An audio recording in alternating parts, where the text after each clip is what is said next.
is not going to be coming. We can kind of keep it there and ask when we get there, but just kind of be warned that I think F7 is not going to be here. Okay. Also, Madam Chair, I would like to move F12, discussion of zoning hearings signage procedure, up to F1, because I just think everybody here needs to kind of hear about the zoning procedures with the signage and stuff while they're here.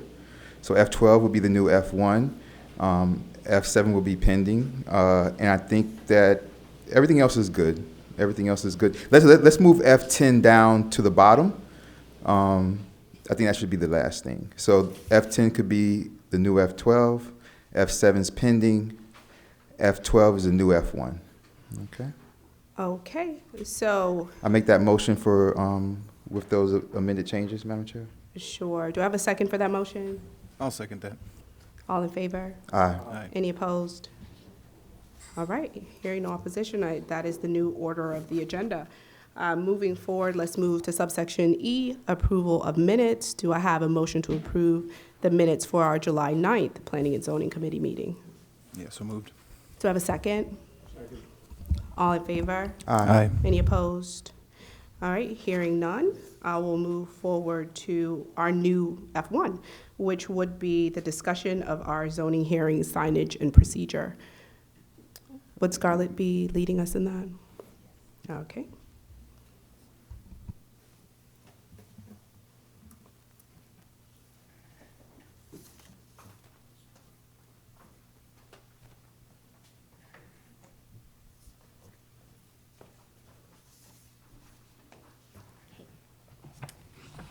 Yes, oops.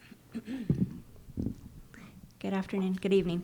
In an effort to kind of streamline the noticing process and make it simpler for residents, and we're about to implement a program where we're going to be handing yard signs out at our Planning and Zoning Board meeting so that the residents can take these with them, and it'll be filled out for them tonight, so with the addresses, the application type, and the date of the meeting for the Village Council meeting. And they'll take them and be instructed to post them on their site 5 days before the meeting begins, and also take a photo and send the photo to us. So we have evidence that the signs are in the yards. And in addition, they're still going to be required to post in the, advertise in a newspaper. Going forward, though, we do have a plan to make that a little bit easier on residents as well. There's a program now through the county where we're able to utilize their website to advertise and not have to go through a newspaper. So, That is so good Any to hear. questions? Thank you so much.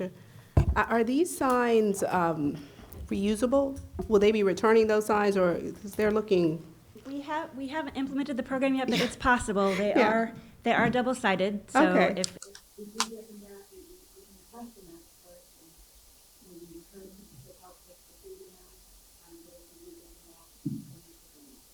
Awesome, so this is our test run, you'll see how resilient they really are. But I think this goes a long way in curing some of the notice issues, so you're hearing about on board, so kudos to everyone involved in making this a reality. And I'm not sure if you guys know what you're doing, but yes, Councilman Ferrara, awesome idea and great implementation, so kudos to you. All right, with that being said, I think we can move on to the new F2, which will be 4 Northeast 89th Street. Do I need to swear in anybody now? Okay, perfect. So can I have the applicant for 4 Northeast 89th Street come up to this podium? When you do come up to the podium, it is applies to everyone. State your name and address for the record. And then after you state your name and address, then I would love to have Ms. Hammonds give us the staff report. Okay, good evening, everybody. We are the Vaca family. My name is Diana Molinares Vaca.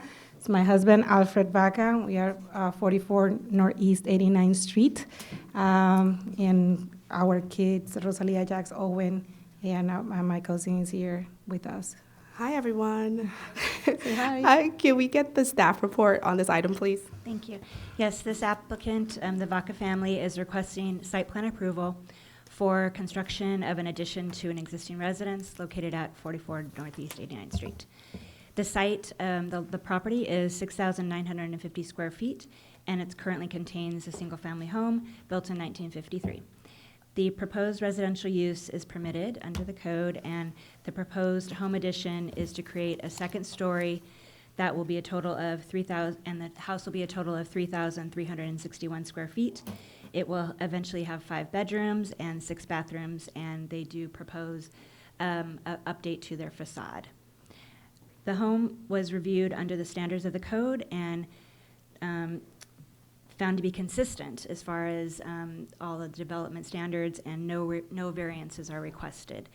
The proposed design, however, gave us a little bit of questioning as to the consistency with other homes in the neighborhood, and included some inconsistencies in design elements that we pointed out in the report, including kind of varying roof types, windows that were a little out of proportion with blank walls and spaces, and again, not necessarily in proportion with scale of the other residences.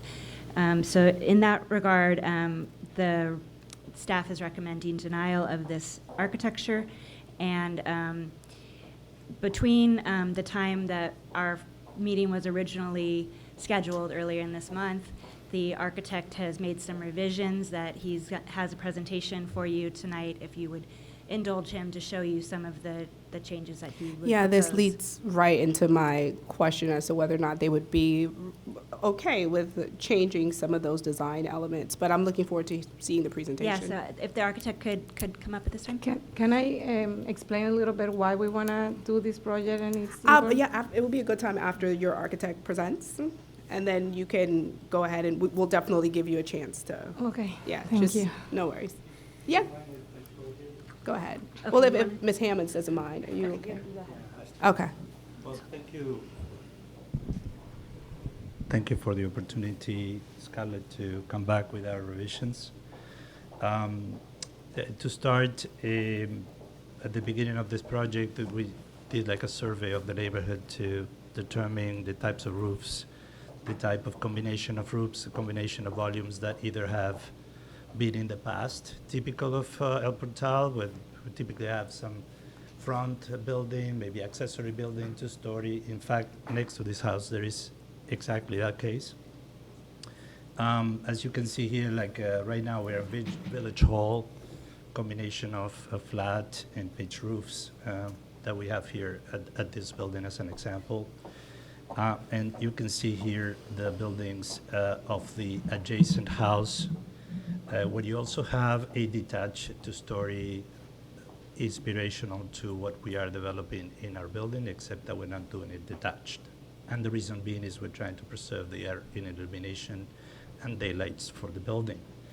And as you can see, this neighborhood is a sample and a collection of flat and pitch roofs combined. So we thought that it would be appropriate to... I'm sorry to interrupt. Is everybody hearing? Can you guys hear what he's saying? 'Cause I The don't. I microphone. haven't. What about now? Better. Better?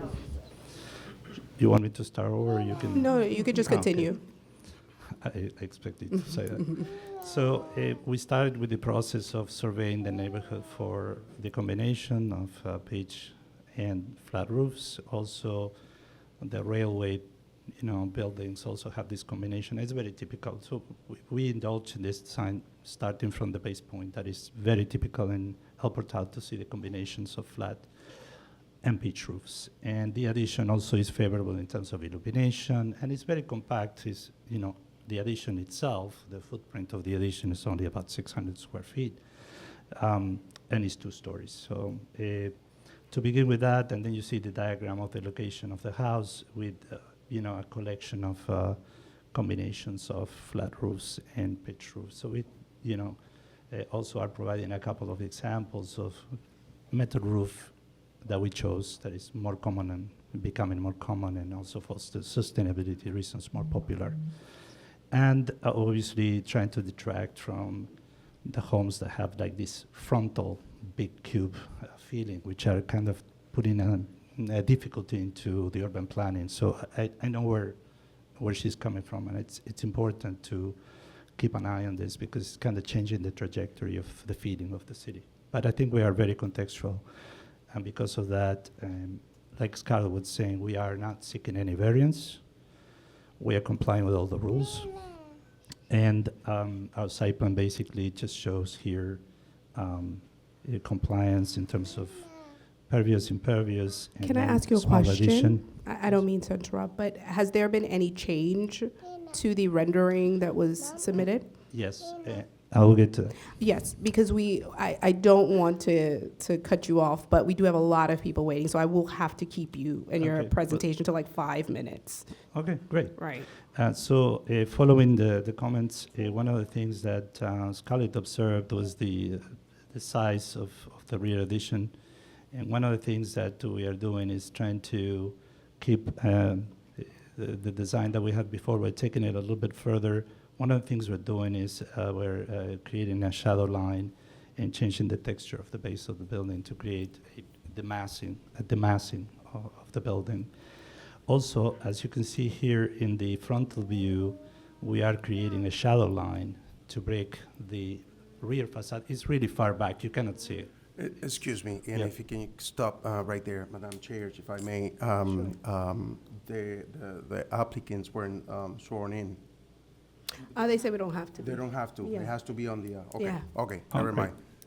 So basically, we are also adding a separation of a volume to the house, and these two lines that you see, these two shadow lines, are supposed to break even further the volume of the addition, and which is already broken up by the use of the two-pitch roofs. And we still keep the reference of the rectangle, compared to the building next door, which has the structure of the secondary building as a reference and contextual.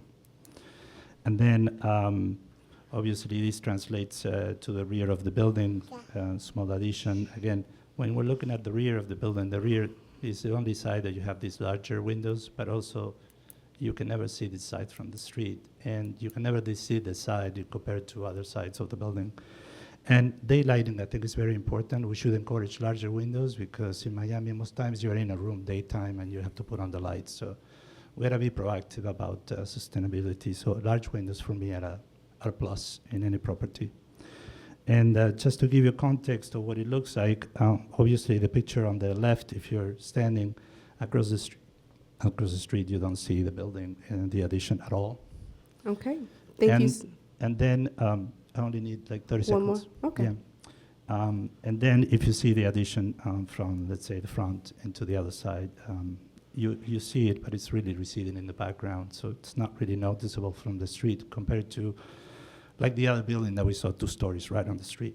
So this is very contextual and it's also very subdued to the context. And then lastly, an image just for illustration of what this could look like.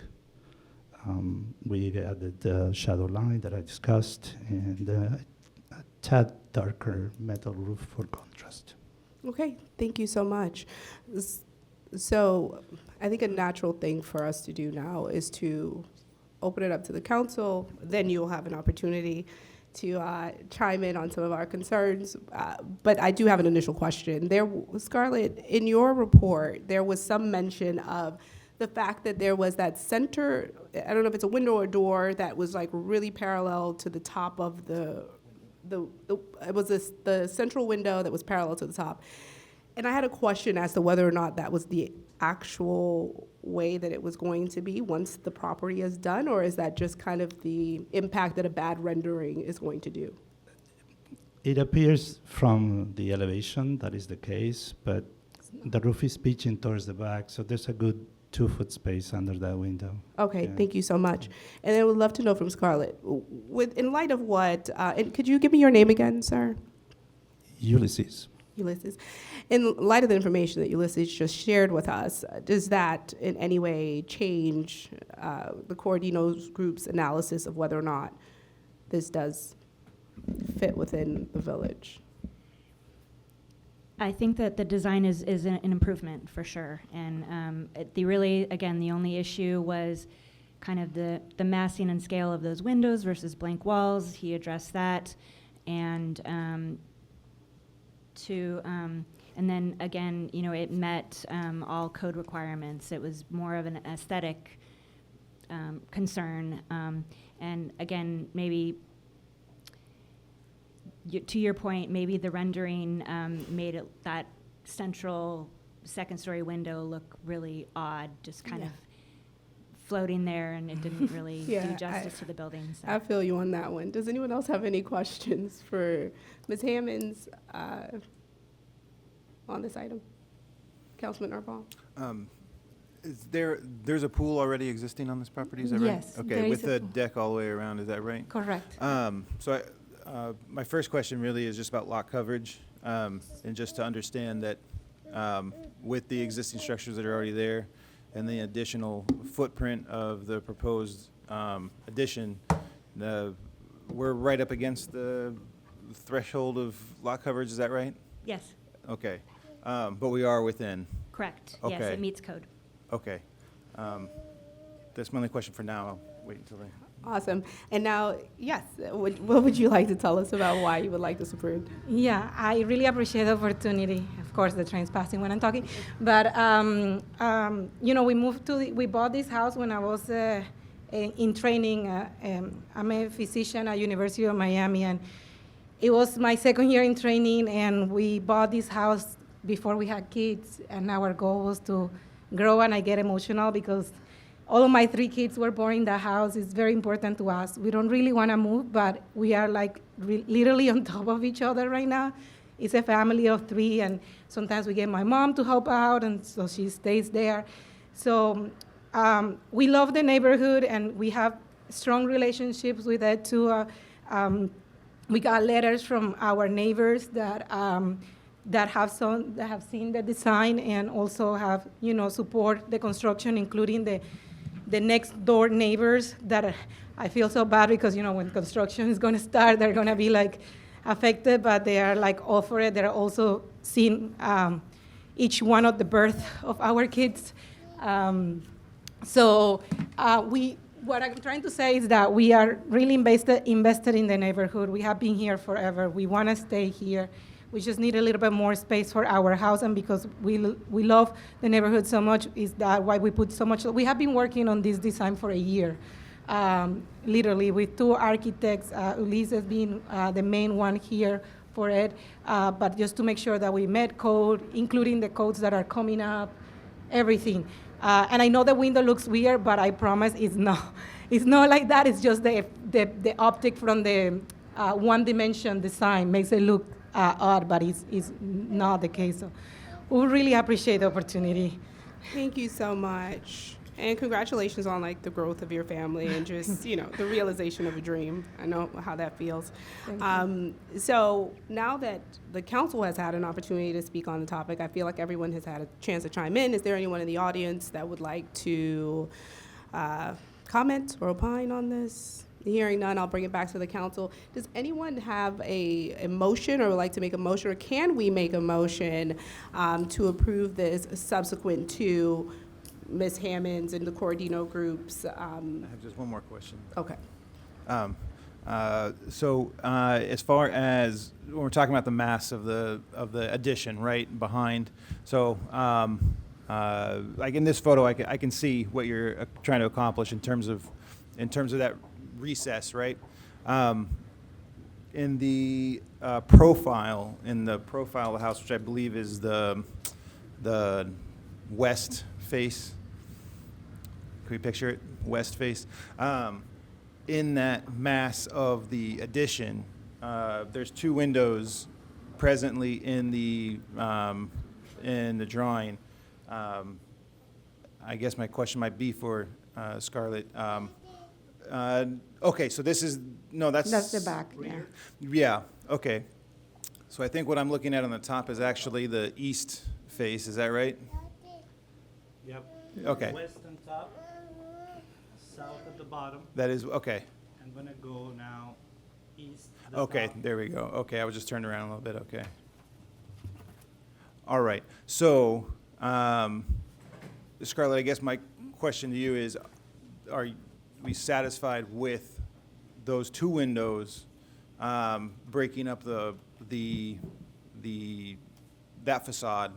That honestly, that might be my only concern at this point is that too amassed, I guess, is what I'm asking. Well, I'm not gonna, I'm, bedroom on top and a family on the bottom, family room or something? Master bedrooms up top. Is there a What you're reason looking why at right there's there not? would be the bathroom on that side. so the reason I'm asking, for your benefit and the architects and Scarlett's as well, is that, when we kind of went through the process and did an architecture guide, right? It's not a, it's a guide. It's simply a guide, right? One of the discussions in terms of some of the, like modern architecture was kind of an avoidance of a monolithic wall, right? Where there's nothing, breaking it up. It's just a wall. So, so that's the only reason, that's the reason for my questioning is really to describe, are we satisfied with that not being a monolith, I guess? Right. In my opinion, the window could be a little bigger to kind of be more in scale with how big that wall is, but I think it is an improvement over what before. Yes. Happy to make the For- window bigger. For me, in general, I want people to follow the code, but I'm so very wary of infringing on people's ability to aesthetically and functionally use their homes in the way that they would like to. So, for Ms. Hammonds, if everything else is A-okay and doesn't need a variance, doesn't violate our code, and it's just aesthetics, is there any way that you can just work with the family to figure out a situation that is both pleasing for them and also falls in line with the Yes, village? absolutely. We could Yes. definitely do that, and again, you know, they'll be before you again Perfect. at the council, so. we Perfect, can work on perfect. it. And does anyone on the council want to make a motion on this item? I'll make a motion, Madam Chair. I'd like to say one thing also. Awesome. I went to the Vaca's home, and I went to the backyard, and I saw, their home, and what she's talking about, how it looks here is not how it would look at the home. Once you see the home, like, you can really see like how it's going to look, and it's going to be wonderful. So I'm sure. I really appreciate it. Thank you. And your motion?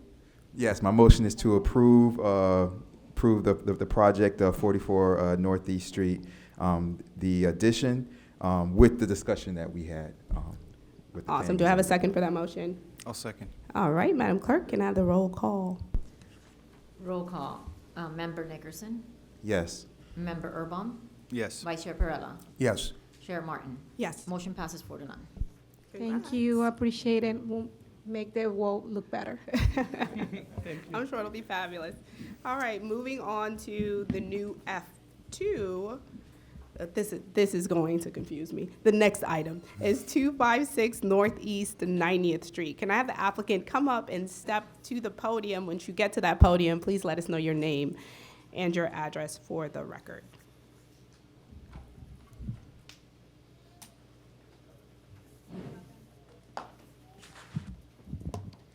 Freddie Pena, 256 Northeast 90th Street.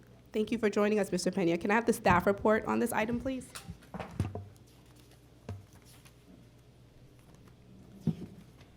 I'll give you a minute. Yeah, no worries, I know. No worries, we got a lot. We should have had some like hold music. A little something, keep it lively.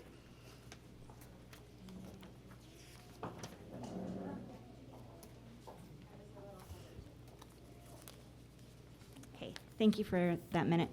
Okay, the applicant for our next item, Mr. Freddie Pena, is requesting site plan approval for a new garage at the property located at 256 Northeast 90th Street. The applicant proposes a new prefabricated detached garage to be located in the backyard. The garage is 1,600 square feet and does not exceed the allowed lot coverage for an outbuilding in the rear yard, and no variances are requested. The granting of the site plan approval as presented is in harmony with the intent of the comprehensive plan and compatible with existing residential architecture character of the village. And approval is recommended for the site plan to allow a new detached garage to be located in the rear yard of the property. Thank you so much for that report. I'll open it up to the council. Does anyone have a question about this report? Concerns? Councilman Erbaum. How you doing? Good evening. All right. Is the intention of this structure storage? Correct. Okay. Vehicle storage. Sorry? Vehicle storage. Okay, got you. And then, are there, that's my question. That's my question, yeah. I also do have a question, because I know this item came before us a few months ago, or about a year ago probably, and the discussion was, and the denial was because it was presented as a shed, and it exceeds the amount of, what it's supposed to. Sorry, what the request was at that time was actually an error, and it was presented as an accessory dwelling unit. Okay. And that does have a size limit. And the size limit for the garage as an outbuilding, which is not an accessory dwelling unit, is based on a percentage of the yard. But your ADU requirements are, I want to say it's 500 square feet. So Right. that Okay. would have And exceeded, this and is that was a 1600, variance. right. But it really is not an ADU. It never was. It just got presented incorrectly and got denied. Got it. Okay, that was my question. Okay. Thank you. Good to know. Anyone else from the council with a question? Hearing none, I'll go ahead and open it up to the audience. Does anyone question, concern? Hearing none, I'll bring it back to the council. Does anyone have a motion on this item? Madam Chair, I make a motion to approve. All right, do I have a second? I'll second. All right, Madam Clerk, it's your time. Roll call. Member Nickerson. Yes. Member Erbaum. Yes. Vice Chair Perrella. Yes. Chair Martin. Yes. Motion passes 4-0. Awesome. All right, moving on to the next item. Can I have the applicant for 149 Northeast 87th Street step up to the podium, and once you get here, give me your name and your address, please. Good evening. My name is Adriana Aranguren. The address is 149 Northeast 87th Street. Awesome. I feel like I should have some filler questions for you, but we're just going to take a pause while Ms. Hammonds gets ready. Yes. Can I have the staff report, please? Yes. Thank you. Our applicant, Adriana Araguin, is requesting an after-the-fact variance for a fence located in her front yard setback at the property located at 149 Northeast 87th Street. The request is to remedy a code violation for an existing fence along this front property line of the property. She has stated that her justifications for a variance is to provide a barrier to protect the home from some criminal activities that have occurred on the property, and she's listed several instances in her letter of request. The code does not allow fences on the property front yard unless made of certain materials and limited to 4 feet and approved by a variance. The existing fence does not comply with the materials or the height, and she's requesting a variance from the material and the height requirements. Thank you so much. Any questions from the council? No, Madam Chair, but quick comment. Sure. Yeah, I went by, I saw the fence. I did also thank you for the emails and things that, I got the emails and all the things that she sent us, just showing individuals who, kind of were creeping around the front of the house and things like that. So I understand, and just kind of want to say, I do understand the safety issue that she's discussing. That's all. Thank you, Madam Chair. Any other comments? I have a question. Sure. When they, whoever they were, installed the fence, what was that process? The process, they came, they saw the fence, where I wanted to put the fence. My curiosity is why the company would not know to pull a permit, and if they had pulled a permit, they would have absolutely been denied. So I'm curious about that. Well, he said, the person, the owner of the company, he said, we can request the permits after the fact, and we can make sure to remediate it, because honestly, the reason why we did it before going through the process, it was because we had a situation that a car was broken into the corner of our house, and that person took a gun that the owner had the gun loaded. When I knew that, I was really scared because my husband, he travels, and I'm alone with my 2 kids. So I acted out of fear. out of desperation because I was, as I said, alone at home. And then they came, they saw my desperation, and then he said, we can build it and we will work our way to, to remediate anything that, we passed, which was a permit. And I wanted to apologize for not going through the correct process, but honestly, it was out of fear.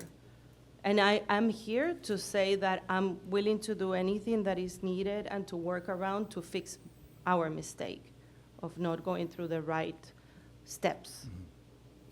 And in no way, we try to take advantage of anyone or do anything, to do harm to anyone else. No, I'm actually concerned that the contractor took advantage of you, to be perfectly honest. Right. He's really put you in an incredibly difficult position.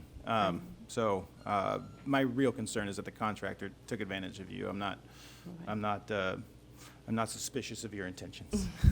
Thank you. And I second that as well, because, and it seems like you guys did have some conversation about a permit. So in some level, you knew that you were Right. building this without a permit. Yeah, and Right? I told him I wanted to do everything as it, as it should be done. I didn't want to have any trouble, no problem. He assured that everything was going to be fine. He's like, no worries, everything will be fine. We'll go through whatever it's needed, but we can do it now. How long did it take to construct it? 2 days. He did Oh, it wow. in 2 days. Yeah. And then afterwards, since you guys spoke about the after-the-fact permit, did he Yes. tell you what you needed to do after the fact to get the permit? Yes, I spoke to him when I got the notice. I spoke to him. He said, no worries, we'll do it. Thankfully, I was really scared that he would disappear. But no, he is there. If I call him, he will. Actually, I think he submitted the permit and everything when I got the notice. But first, we needed then to go through the variance prior to the permit. So just for your benefit, having a fence on the frontage of the property, I know you see them around at different points in the village, but they are technically not allowed at all. And so as we discuss this here tonight, I just want you to understand that's where we're essentially starting from.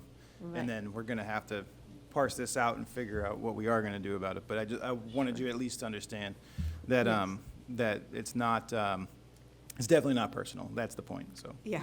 Right. And there's also no such thing as like the after-work permit. Like technically, you're in violation. Okay. And if the council decided to stick with the letter of the code, which is why you're asking for the variance, then you would have to take that fence out.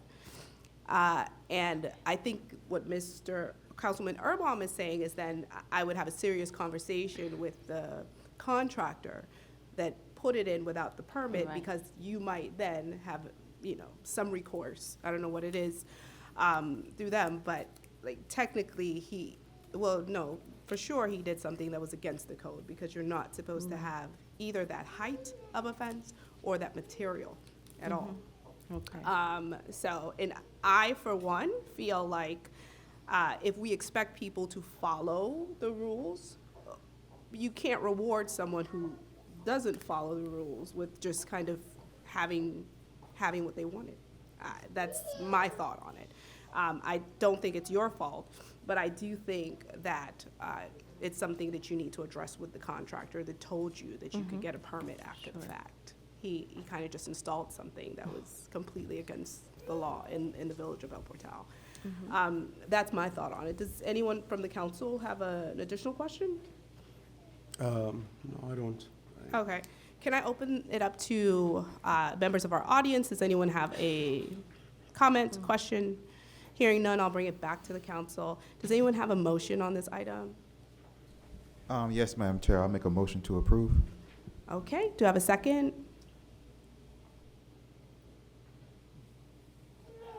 Is there a way to, maybe lower the height of the fence? And I understand the material is not the approved, but is there a way to try to work it out? I think that would be another variance, right? yes, It would be a variance, but that could be, variance could be amended as the request So, would but be to. but straightforward though, any attempts to put a fence across the front of the property is absolutely going to require a variance. So if the outcome of this tonight, the decision is that the fence would need to come down, you can still work with the same contractor, but nothing else would be able to go up until a variance was accomplished. And again, I do just want to say for your own benefit that I'm now on the council for, I don't know, almost 6 years now. And I have never seen an approval for a fence across the front. There would be a discussion for height. The discussion is there. The variance application is there. And in the variance process, the uniqueness of the property, the uniqueness of the situation, so understanding the experiences that you had, right? And, you know, we live here, so we understand that corner and the activity of transient. The bus stop is just right there at the end of the street, you know, all of that activity. So there is definitely a discussion to be had there, but I do want you to have that information to have a better idea of kind of what you're walking into a little bit here with this, so. Madam Chair, if I may. Mr. I Mayor. just want to say, and just kind of point out that, you know, we're at the committee level. A lot of times we do pass things with conditions. If we change, like, you know, we say, oh, can they adjust this? Can they adjust that? And then we get back to the council meeting, and that's when I usually ask her, like, were there any conditions that had to be changed between usually the committee level and the council meeting? Does this mean you want to amend your motion? Well, I think she wants to have first a discussion Okay. of if she wants to lower it and how far would be comfortable for the committee Right. to what level it could be lowered. That was her suggestion, so I just want to kind of Yes, point that out. because Well, the well, height- there's a motion on the table. I don't know if the lawyer, I don't know what's the procedure. I mean, I'm sure you know, Mr. Mayor, but I don't know if it should be a point of discussion at this point or just proceed with the motion and then, I think it didn't get a second. I think it died, okay. right? Yeah, and then we can continue Yeah, with the it does. discussion. Yeah, it died. So we can have the conversation about, so just because we haven't approved a variance of this sort before, doesn't mean we wouldn't. I think the real unique part of your property is actually like the traffic concerns that have happened Yes. Yes. along that street. Yeah, so in terms of an alternate design, plan, or otherwise, as far as coming up with that on the spot here is probably going to be unbelievably challenging because, I mean, I'm sitting here, initially the first thought I have is it couldn't be more than 4 feet. If there would be anything, there's no way that it would, I don't see any path to having it any higher than 4 feet. Now, that could still be something that's agreeable to you because at least it's a physical barrier and, you know, Right. And so, you know, but I know you had somebody in your backyard at one point as well, is that Yes. right? Yes. And then I see the hedges along the side of the property, along the property line, right? So it already kind of creates, on the one hand, it's nice because you have some privacy there. On the other hand, if somebody's in your front yard, your neighbors can't see them. So I understand that there's also, you know, the hedges are nice from the one point of view for privacy, but on the other hand, it would be, you know, it's also an issue. So having that fully closed, completely understand that. As you go back towards the house, do you have an existing fence on the sides that, Yes. okay, and they were still able to get into the Yes. backyard? Yes, they They- opened the. It was just a simple latch and they, yeah, Yes, okay. exactly. And then he went in the house in the middle of the night. Okay. And I also had a situation, several cars break-ins in my car, but not in my neighbors across the street. I don't know what's about my house or my cars, but that's what has been happening. And also, I shared the last video that even though I had the fence, but it was opened on a Saturday, it was my son's birthday, we went somewhere to celebrate and we were coming in and out, and some kids went into even though we had the fence, but it was opened, they went in. After we built the fence, nobody has come in, and honestly, my kids and I and my husband, we feel safer. And the with kids I saw in the fence. video that you had Yeah. sent us is your kids, is that right? No, those are not my kids. That's what you, okay. Yeah, so there were kids that they were on a bike. Okay. They were roaming But they around. were inside the fence though. They went in, exactly, because Yeah. it was open. Right, okay. So, because we had my son's birthday somewhere near Okay. here, and that then we re- were I'm coming in sorry, and that out. represents a threat to you. Yeah. That little Well- kid that actually parked the bike by the fence Right, and then well, went inside to, like, I'm telling you this because yeah. right now, I'm campaigning, and so I'm going door to door and handing out my pamphlets and stuff. And so will you feel intimidated if I go up to your No. door to put that? Not at all. you know? That is So it's, different because you come with something which we have some people that even though they open the fence, they come in to bring advertisement. But the kids went in to check the shoes of my kids that they were left Yeah, out and there. I see the concern, because his friend was actually out in the middle of 87th Street Exactly. disregarding. He was in the middle with his yep, bike like that, yeah. and then I came Yeah. to say I actually ran from the birthday, and I And just he kind of came. was like, oh, and then he left. Exactly, Yeah, and then uh-huh. no, he told me, oh no, I saw. Oh, he was your talking to you in the shoes." video? No. Oh, okay. I came because I saw them in the Ring alarm. Okay, I I see, saw it yeah. and I ran because I was 5 minutes away. I see, okay. And then I saw them as well going in other houses, and I told them, "What were you doing in my house?" He's like, "Well, I saw some Nike shoes out there. They were very expensive for you to leave them outside." I'm like, "They're in the porch of my house. They're not outside, meaning it's my house." So they were not giving advertisement. They were just there checking out the shoes, and then they saw them. They're like, "Oh, it's too small," and then they left. Okay, so I do think that we have talked about this one a lot.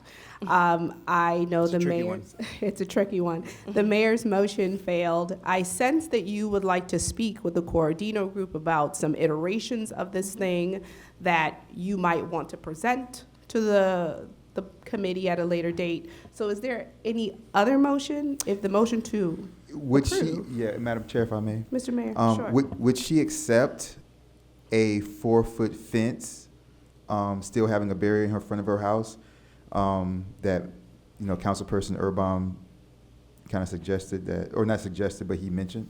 Would you accept that? A Yes. 4-foot fence? Yes. But think the it's height about is not where to important for me. Right. The height Well, is we not accept it. important for me, that- honestly. it's having It's the just barrier. having the barrier. Yeah. For me, like a 4 feet, 4.5, 3.5, it's okay. I just need to have that barrier that has given us peace of mind at night when I'm alone with my kids. Yeah. All right, so I Now, I have another- understand that with her husband traveling a lot, I can understand that. Madam Chair, if I make a Motion? Madam Chair, I'd like to make a motion to amend this fence to a 4-foot fence and pass it through with that condition, moving to the council level.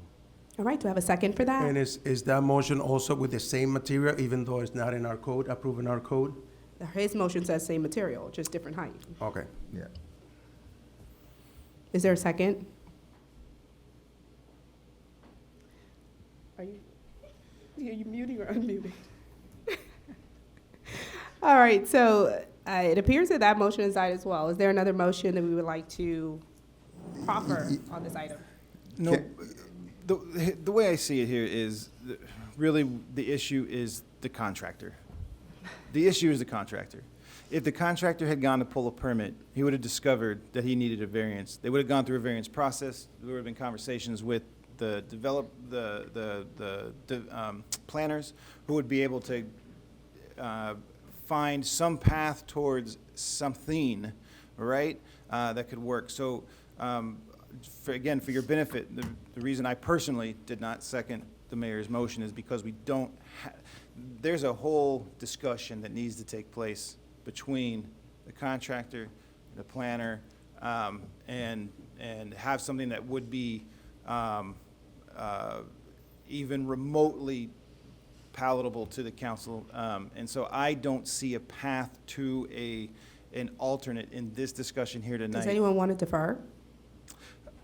Oh, if that's an option, I would, if that would help the resident move through this and try and find something, I could handle a deferment. Make the motion.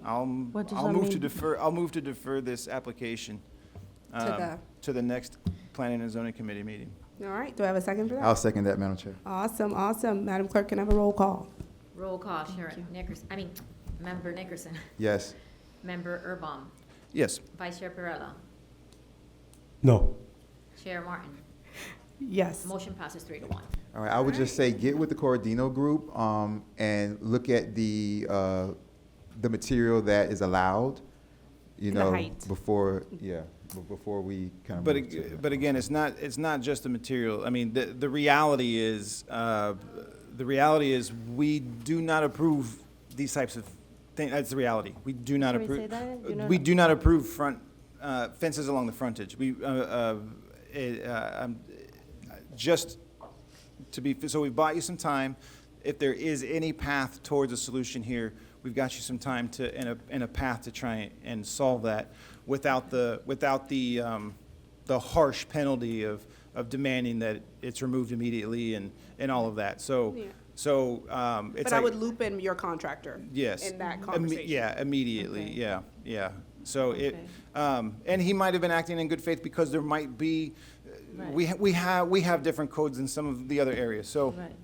so, I don't think he did it in a, it with sounds a like, bad it sounds like he intention. didn't. It sounds like he Right. didn't. I'm sure he but yeah, didn't, but yeah. he needs to be part of the solution. Yeah. So, Okay. it would behoove you to just speak Right. to all parties necessary and see what you can come up Okay. with. But as of now, the height is in violation and the material is in violation. Okay. It's not allowed. And if you move around the Well, village. the barrier itself, the fence Yes, itself is a it's not violation. allowed. And I so. think if you move around the village, you'll see that, I don't think I've seen. Well, one there's similar. like some 4-foot like moving gates. Yeah. Like there are some. But this is unique. There are some properties from years ago that have accomplished putting something in, and any new owners are going to do anything different. Like those things will have to come out. Right. They're not going to be grandfathered in, but for Sure. once And work is done. question regarding the suggestion for approval that it was given, does that have anything that, could help on the building of the fence in front? We'll find out at the next meeting. Okay. So get with the Ms. Hammonds and your contractor, and next meeting, we'll hash it out again. Okay. Thank you so much. Thank you. We'll be moving on to 66 Northwest 87th Street. Can I have the applicant come up to the podium, state your name and address for the record? David Dawson, 66 Northwest 87th Street. Thank you so much for joining us, Mr. Dawson. Can I have Thank staff you. report on this? Thank you. The applicant, Mr. Dawson, is requesting a variance approval for a conversion of a garage to the living area within an existing residence at 66 Northwest 87th Street. This is the first of a number of garage conversions that we're going to go through tonight. So get ready. This site is 10,184 square foot lot and currently contains a single-family home built in 1949. The proposed residential use is permitted in this zoning, and the proposed garage conversion is to create an additional living space to include a den, closet, and laundry room. The front of the home is not proposed to change, although the garage door would be replaced with a new door, and it would be conditioned that complement the existing home. The home was reviewed under the development standards of the code and is consistent. It's before you tonight as a variance because garage conversions are required to come before you as a variance application. Just to note that with this not being a usable garage for cars, there is on-site parking that is provided in the driveway that could accommodate the parking.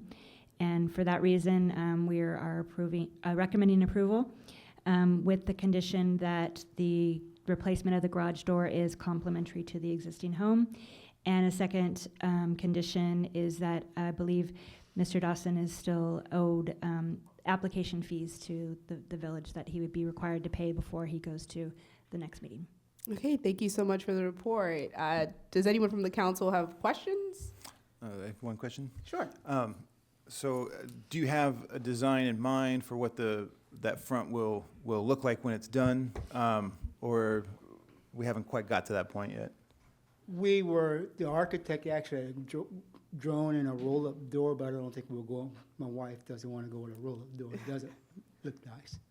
So we'll probably have to go with like a pop-up or just two doors that open out. And then the existing front door will still exist, or you're going to?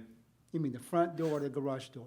Well, so we're talking about a garage conversion to a living area, right? Right. Okay, so in my mind, I don't see a door there at all because there's already the front door right next to it.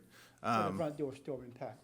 Okay, so the front door will remain Yes. where it is, but you are, in your mind, going to add French doors or whatever, a double open door Double to doors, this space? metal doors or a roll-up garage. We'll probably go with a double metal doors, a wooden door. Still using that portion as a Yeah, it's like 4 feet. Right. in Okay. front of the garage that we're gonna use for storage. I see, okay. All right, any other questions? All right, does anyone in the audience have any questions or concerns about this item? Hearing none, I'll bring it back to the council. Does anyone have a motion they would like to proffer on this item? I'll move for approval. Do we have a second? Second. Awesome, Madam Clerk, right on time as usual. I will give you a minute, but can we please have a roll call? Roll call, Member Nickerson. Yes.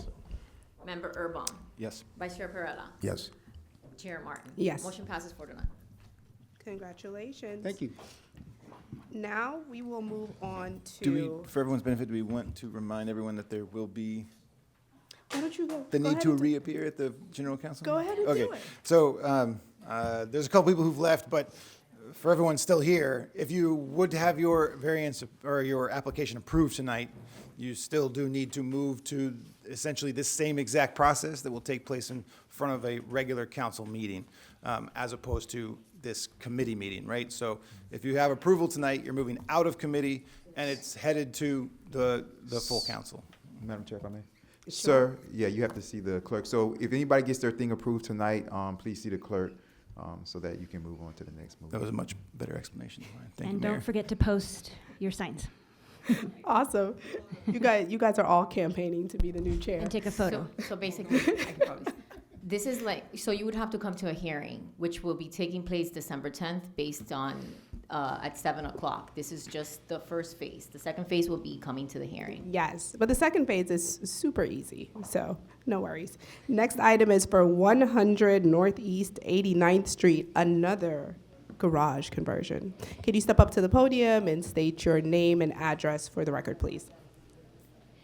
I also wanted to point out that there's architecture plans that are in front of you. This is, it's the ones that's only a single sheet is for this application. Okay, thank you. It didn't make it into your package, I apologize. Oh, no worries. Thank you so much. Name and address for the record, please. Good evening. My name is Laila Velosa. The address 100 Northeast 89th Street. Thank you so much for joining us. Can I have the staff report on this item? Yes. This applicant, Giovanna Orego, is requesting a variance approval for the conversion of a garage into a living area of the existing residence at 100 Northeast 89th Street. The site is 7,238 square feet and in size and currently consists of a single-family home built in 1947. The proposed residential use is permitted, and the proposed garage conversion is to create additional living space, which will include adding a third bedroom to this three-bedroom home. That is the only, what did I say wrong? No, I was gonna say, no, all we're gonna do is just build a bathroom inside the garage. But the whole garage will remain as a garage. Sorry, I meant to say bathroom. Yes, it's a bathroom. I'm so sorry. It's okay. This is a third bathroom for this three-bedroom home. The front of the home is not proposed to change, similar to the last one, and the bathroom area, as proposed, will leave the 2/3 of the garage still open for other uses, probably storage. The home was reviewed under the standards and found to be consistent with the code. And again, this is before you as a variance because that's the process for garage conversions. And also, off-street parking is provided within the existing driveway. And we recommend approval. Thank you so much for that. Any questions from the council? All right, hearing none. Any questions from our audience, our lovely guests? Hearing none, I'll bring it back to the council. Does anyone have a motion on this item? I do have a motion to approve. Sure, a second. I'll second. Madam Clerk? Roll call, Member Nickerson. Yes. Member Erbaum. Yes. Vice Chair Perrella. Yes. Chair Martin. Yes. Motion passes 4-0. Thank you. Congrats. All right, next up is 353 Northeast 85th Street. Can you step up to the podium and state your name and address for the record? Camila and Louis Glickman, and we're at 353 Northeast 85th Street. Awesome. Can I have staff's report on the item? Okay. Again, I also provided architectural elevations. This is the one that you should be looking at right now. Okay. Okay, this applicant, Louis Glickman, is requesting a variance approval for conversion of a garage into a living area for the home that is at 353 Northeast 85th Street. The site is 9,120 square feet in size and currently contains a single-family home of 2,063 square feet, built in 1937. The proposed residential use is permitted, and the proposed garage conversion is to create additional living space to include a third bedroom, a bathroom, and a third bedroom and a bathroom to this two-bedroom home. The scope of work does also include, as you'll see on the plans, enclosing a carport as well as a small addition of about 10 feet by 20 feet to create a closet area for this bedroom area. While these changes are part of the project and mentioned in the plans, they're not part of this variance application because they don't need to go to site plan approval, or they're not requesting a variance for anything to do with an addition. It's the only reason for the variance is to do the garage conversion. So those plans, again, will be reviewed during building permit, and already they're found to comply with code as far as the addition and lot coverage and things like that. But again, that will be further reviewed when they apply for building permit. Changes to the front of the home will include filling in the carport area, the opening, and it will be with materials and colors that match the existing facade. The home was reviewed for development standards, and again, this is only before you as a variance because the process of converting a garage is required. The site also does have ample room for parking in front of the garage. Thank you for that staff report, Ms. Hammonds. Any questions from the council? All right, Yes. Councilman Urban. So in the plans, I know there's an existing gravel driveway. And it says, so proposed gravel area for parking. So in all of this, is the driveway being changed at all? No, It's they're just not. simply listed as that because it's already existing as a gravel driveway? Yeah, it's on the Okay. survey, so that, yeah. Okay, but it's just listed under proposed is all, that's my so I'm looking Sorry. at the satellite photos and I see that there's already a gravel driveway there. Correct. Um, Okay. And so I'm just curious, it's in item C, Article 4, Table 1. It says required in the proposed recommendation, right? Under proposed, it says gravel area for parking. So that's just my curiosity. Are we redoing any part of the driveway? No, and I don't see the proposed gravel. On my plans, it says existing. Oh, wait, that's Yeah. driveway. Okay. Okay, that's No, fine. I don't believe that is part of the scope at all. Okay. Any additional questions from the council? All right, any questions from the audience or our guests? Hearing none, I'll bring it back to the council. Does anyone have a motion on this item? I'll move for approval. Awesome, do I have a second? Second. Madam Clerk? Roll call, Member Nickerson. Yes. Member Urban. Yes. Vice Chair Perrella. Yes. Chair Martin. Yes. Motion passes 4-0. Congratulations. Thank you very much. And Mr. Mayor, I know you said that F8 may not be appearing, but I'll just go ahead and announce the address just in case. Is anyone here for 9,000 North Miami Avenue? All right. Looks like they are not here, so we will go ahead and skip to 44 Northeast 88th Street. Can I have the applicant step up to the podium and state their name and address for the record?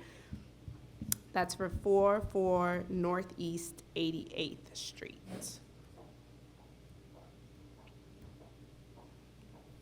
Oh, dear.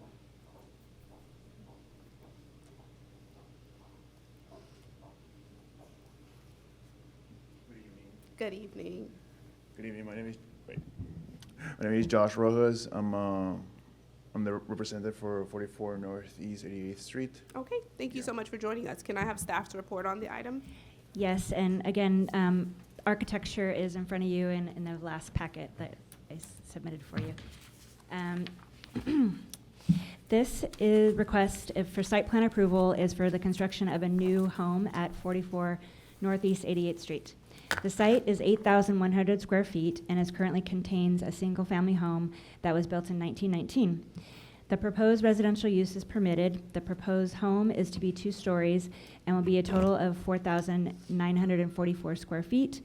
We'll have 6 bedrooms and 6.5 bathrooms, a 2-car garage, and a covered rear terrace. The home was reviewed under development standards and found to be consistent, and no variances are requested. The proposed design for the new home represents a contemporary architectural style with varies with more traditional styles found in the existing El Portal. yet the proportions and scale of the residence are compatible with the neighborhood homes. Approval is recommended for this construction of a two-story residence with conditions that a detailed grading and drainage plan be prepared by a civil engineer is submitted at the time of the building permit review. Thank you so much for the staff's report. Do we have any questions from the council? Councilman Urban. Yeah, so,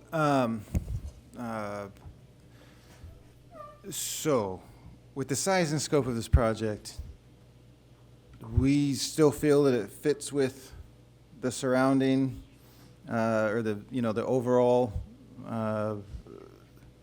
this seems like a outsized project, is it not? I know there are larger homes that have recently been approved and that do exist. Yeah, one of That- them that being is the a last matter one. Are of- you- I'm sorry. But That talking- is a matter of interpretation, I would assume. Oh, okay. This is the one, right? 6.5 bedrooms? Correct. So what other properties in El Six Portal? bedrooms, six So and a what half. other 6-bedroom properties are there in El Portal?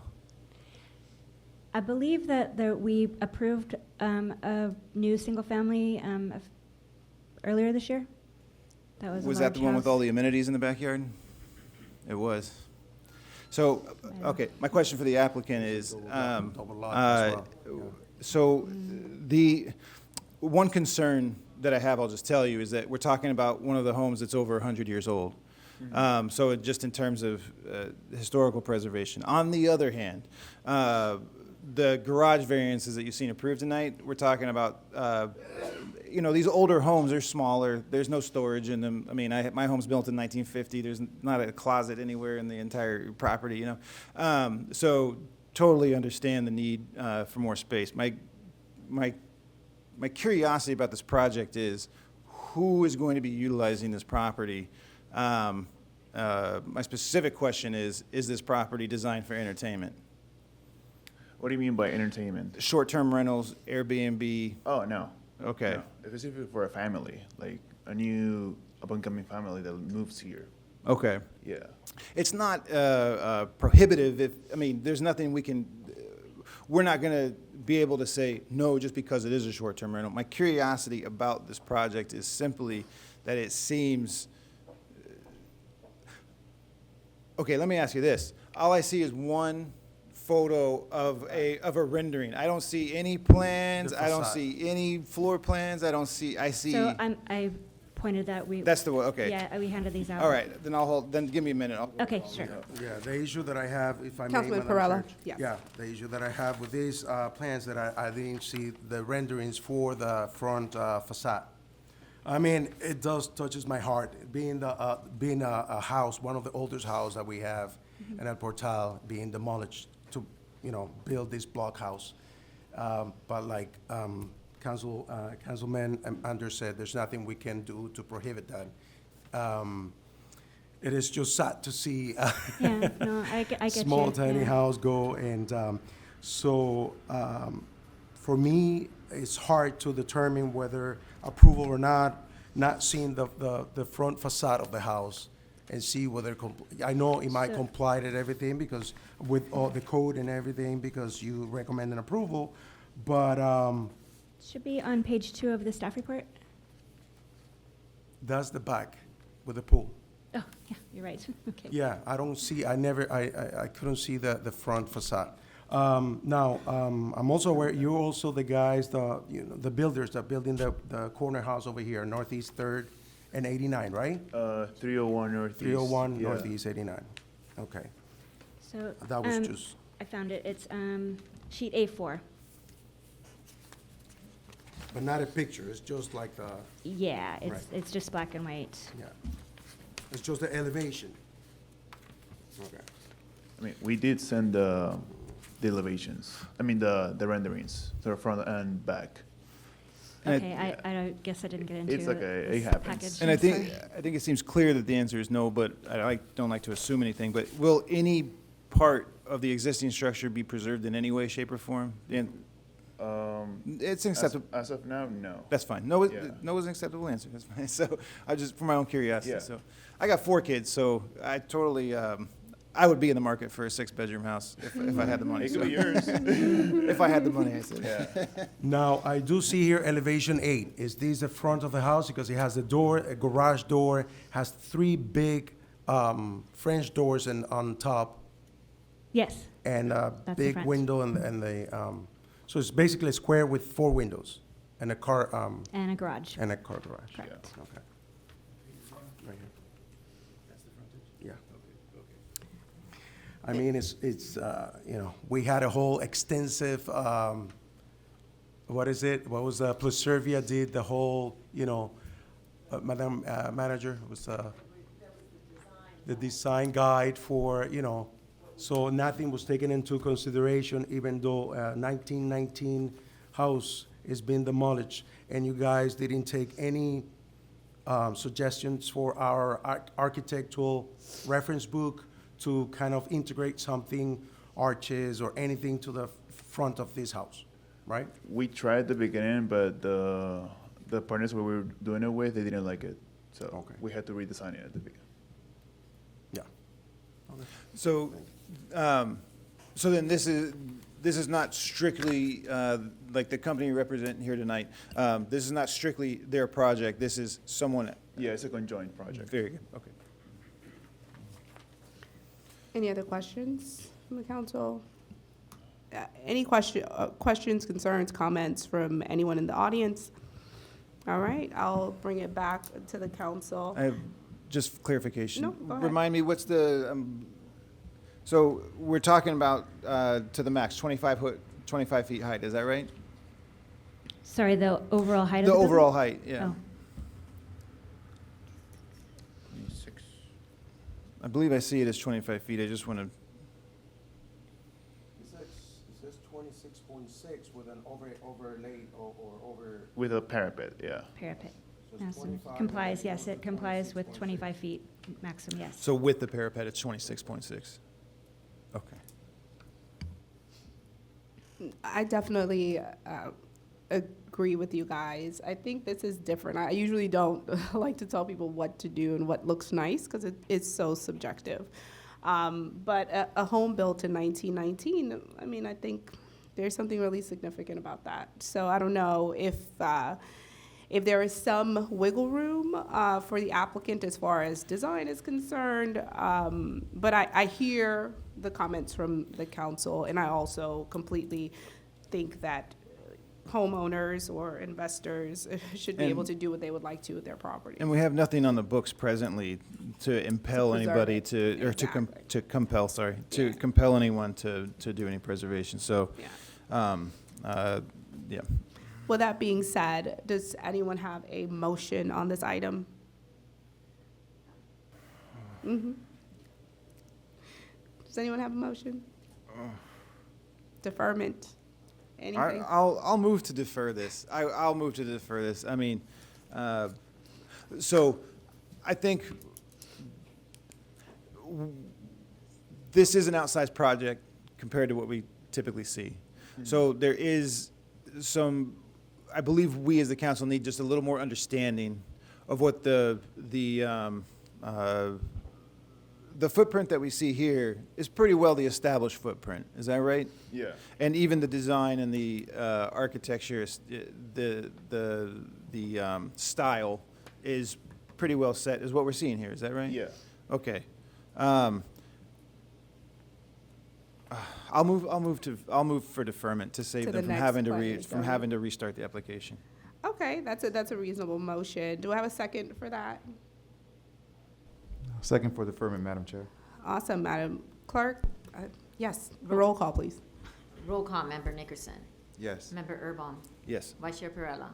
Chair Martin. Yes, I Motion think what you're passes. hearing is 4-0. that there needs to be a lot more specificity to what it is that is going up. All right. And not just, this picture. And I know you submitted some other things, but just by judging from the back of it, I think you need to get with whomever is the decision maker and come up with something else. All right, Yeah. sounds good. Yeah, we don't have a mind to just outright deny this application, but there's like almost like when you're taking a math test, there's not enough information to make a conclusion. That's kind of where we're at. That's just for your benefit. That's Yeah. that's where we're at. So we look forward to seeing you next time. All right, All understandable. righty. You got it. Thank for you your so time. much.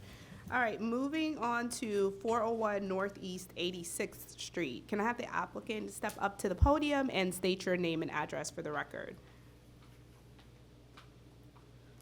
Good evening. My name is Agustin Valles, 401 Northeast 86th Street. Thank you for joining us. Can I have staff's report on this item? Yes. This applicant is requesting a variance for after-the-fact privacy hedges surrounding the property on the principal setback and the side yard setback at the property located at 401 Northeast 86th Street.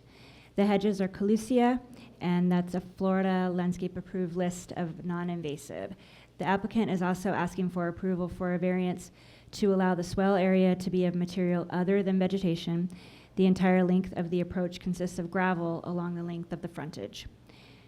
The justification that has been given is that the hedges are needed as a visual buffer to screen the home from headlights and other nuisance activity occurring on this corner lot. There face two streets. The code limits hedges in the front to no taller than 4 feet in height, and the side yard setback at the property line if no taller than 4 feet in height. Side yard hedges are permitted to be taller if at least 15 feet from the side property line. The granting of the variance as presented is generally in harmony with the purpose of the code. Recommendation for approval with conditions that the privacy hedge screen should be maintained to be no taller than 4 feet in height, and the gravel area in the swale shall not cover the entire frontage of the lot.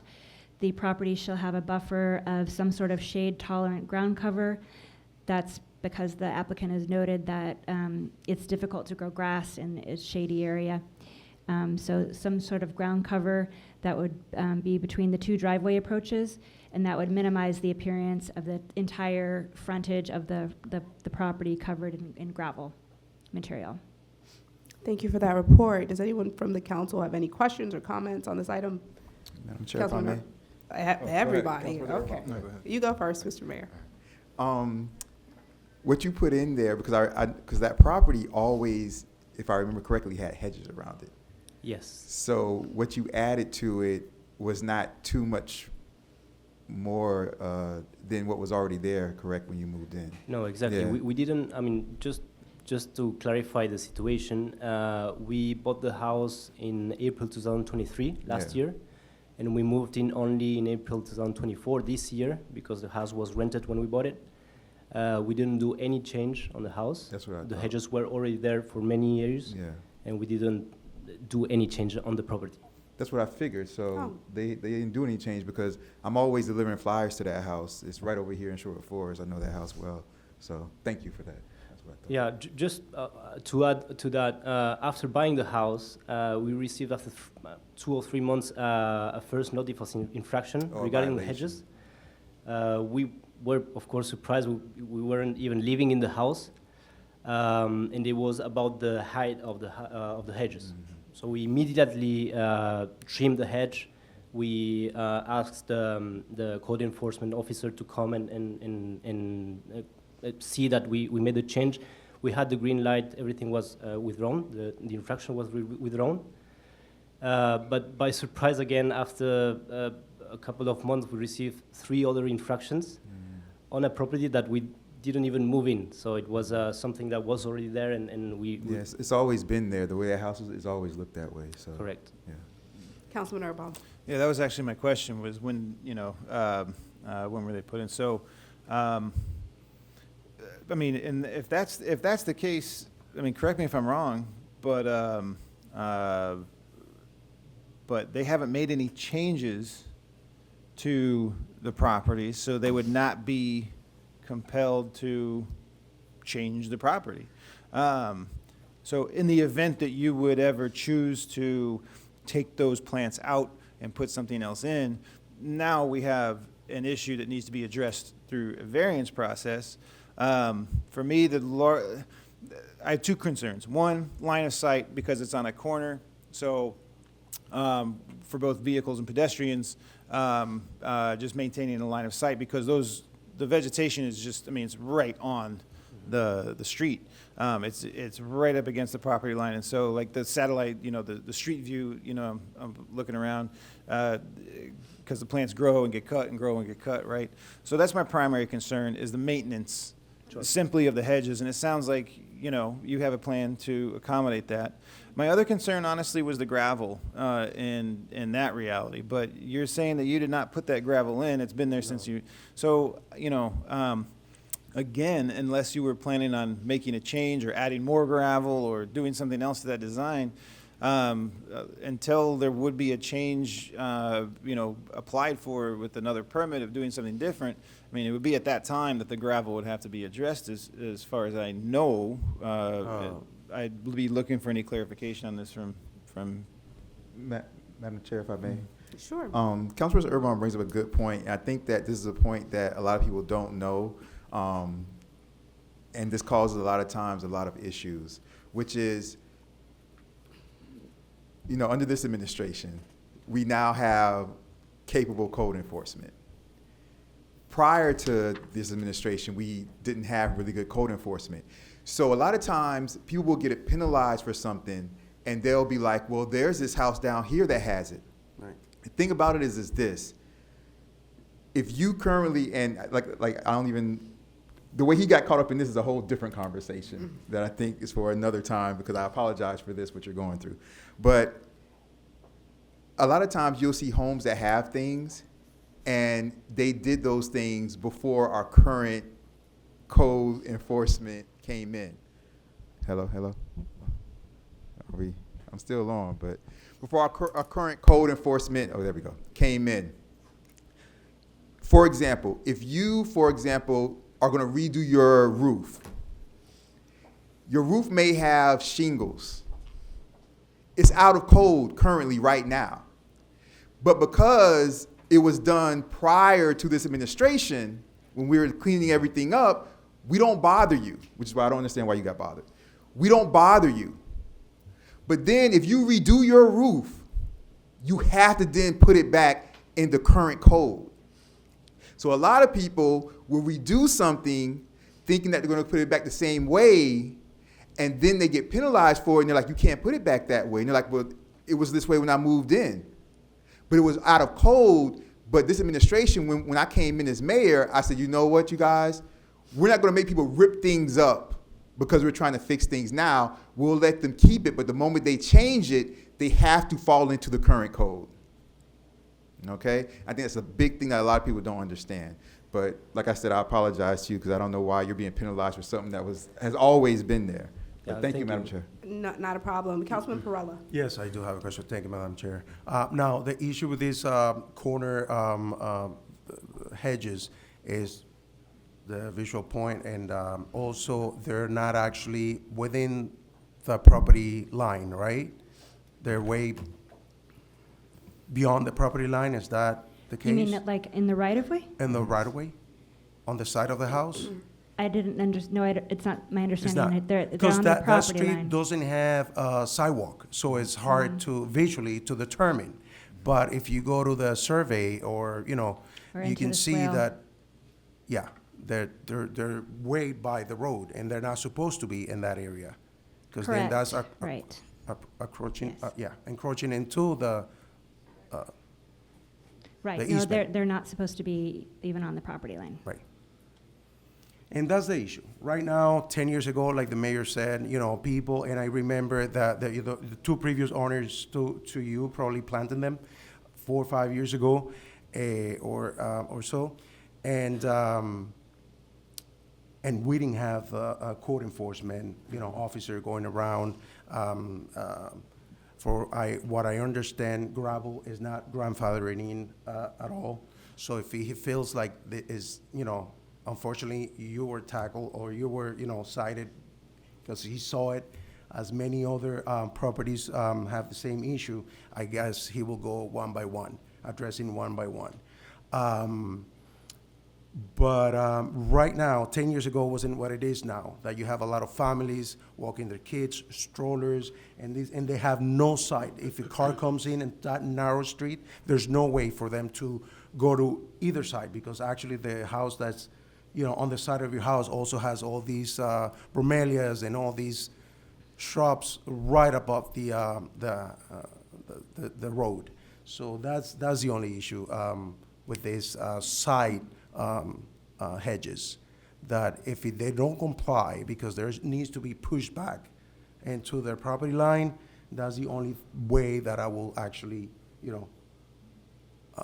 side with applicant. But right now, as it is, whoever planted them, they're not on compliance. Correct. Yeah, so, okay, thank you. Thank you so much. Any other comments from the council?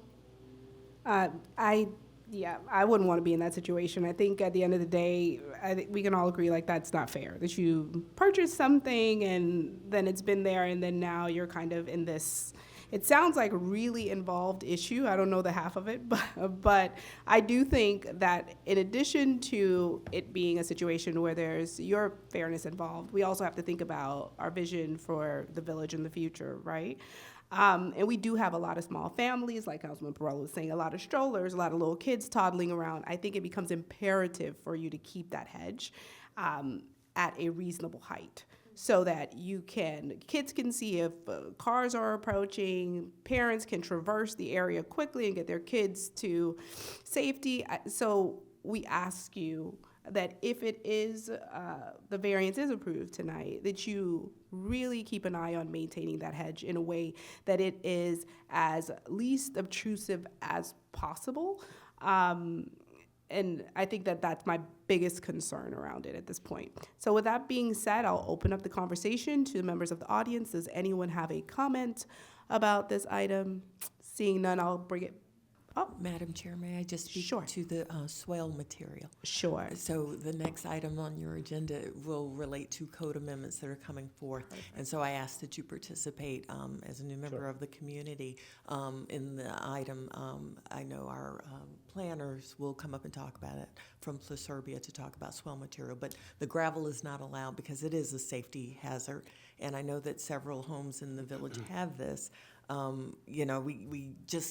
We're trying to figure out a way to have something in its place that is conducive to the climate. A lot of areas can't grow grass, so it's not contiguous. So just be mindful that that is not allowed, but we are trying to figure out a way to have an alternative material for you to replace that with. Yeah. So Just, please participate. Yeah, sure, I will participate. And no, it's clear for us. I mean, we just moved in. We are applying for this variance to maintain things as they are. We're not asking for a change. I don't know when the hedges were planted. We believe it's been more than 5 years because it was not the previous owners, but the ones before. And regarding the pebbles, the gravel, I understand the importance of that. The only issue we see is that when we bought the house, we had a situation when the grass on the house was slowly and rapidly deteriorated. The grass became yellow and dry because it's very difficult and challenging in the Sherwood Forest area to maintain a good quality of a lawn.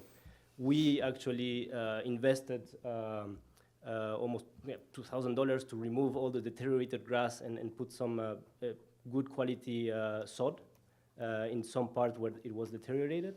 And after 3 weeks, it became the same as before. So if we remove the gravel and we put some sod, we believe it's going to be probably the same situation. So this is something that a lot of people at Sherwood Forest Yeah, have yeah. approached us with, and something that Pluserbia is working on as far as different materials. I know stabilized gravel was one, and you might be very interested in what's coming up next, which are some options that don't involve you kind of throwing good money after bad. Like there will be some remedy that is unique to Sherwood Forest, because we understand that it is unique and it's difficult for grass and those types of vegetative materials to proliferate. So with that being said, I will go ahead and kick it back to the council. I'll ask the council if they have any other questions on this item. I have a motion. Oh, great. I love a motion. What is the Okay. motion? So, all right, let me think about this. I move to approve this application with the condition that the hedges are maintained following the guidelines in that citation that the resident referenced in terms of keeping the hedges at an appropriate height, also preventing them from growing out into the street. And as a second condition, to simply maintain gravel out of the street itself. And so if gravel's traversing into the street, broom, whatever it takes, just to have it back into the property line. That is my motion. Do I have a second for that motion? One clarification, Madam Chair. Sure. You said that Councilperson Erbaum, according to the citation, I think the citation wanted him to remove the hedges, though. So we don't want to say according to the citation. Okay, yeah, I was curious about that. In fact, that's why I didn't say original citation, because I don't know what the original citation said. So I said, okay, so. Do you want to amend your motion? I will amend my motion. All right. I move to approve this application with two conditions. The first being that the hedges are maintained at the appropriate height, both vertically and horizontally, as well as the second condition being the maintenance of the gravel within the property line. Great. Do I have a second for that motion? Second for that motion, Madam Chair. Madam Clerk, can I have a roll call? Roll call. Member Nickerson. Yes. Member Erbaum. Yes. Vice Chair Perrella. No. Chair Martin. Yes. 3-1. Motion passes. Thank you very much. The next we're going to have is the discussion of the code amendments by Placerbia. Placerbia? There you go.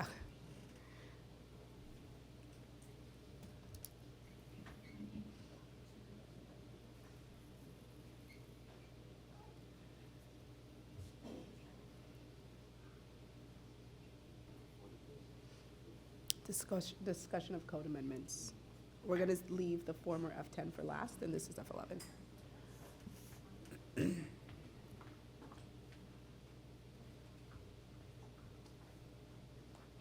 Hi, thank you so much for joining us. Hi, how are you? Great. What do you got for us? All right. So my name's Megan McLaughlin. I'm with Placerbia.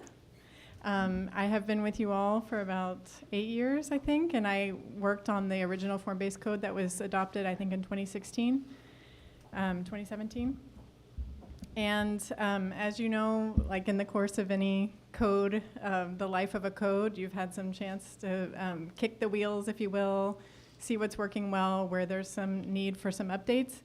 And so we have been working with Christia, kind of gathering those kind of short-term needs, and we discussed it, I think, the last time that we met, that there's a number of immediate needs and identified code amendments that we were working on, but we're also have a process outlined for the upcoming year to do a code update. So if you'd like, I can talk about a little bit about the schedule that we're I would love to hear about the schedule. Just Yes. a brief overview is good. Okay, so let me pull that up.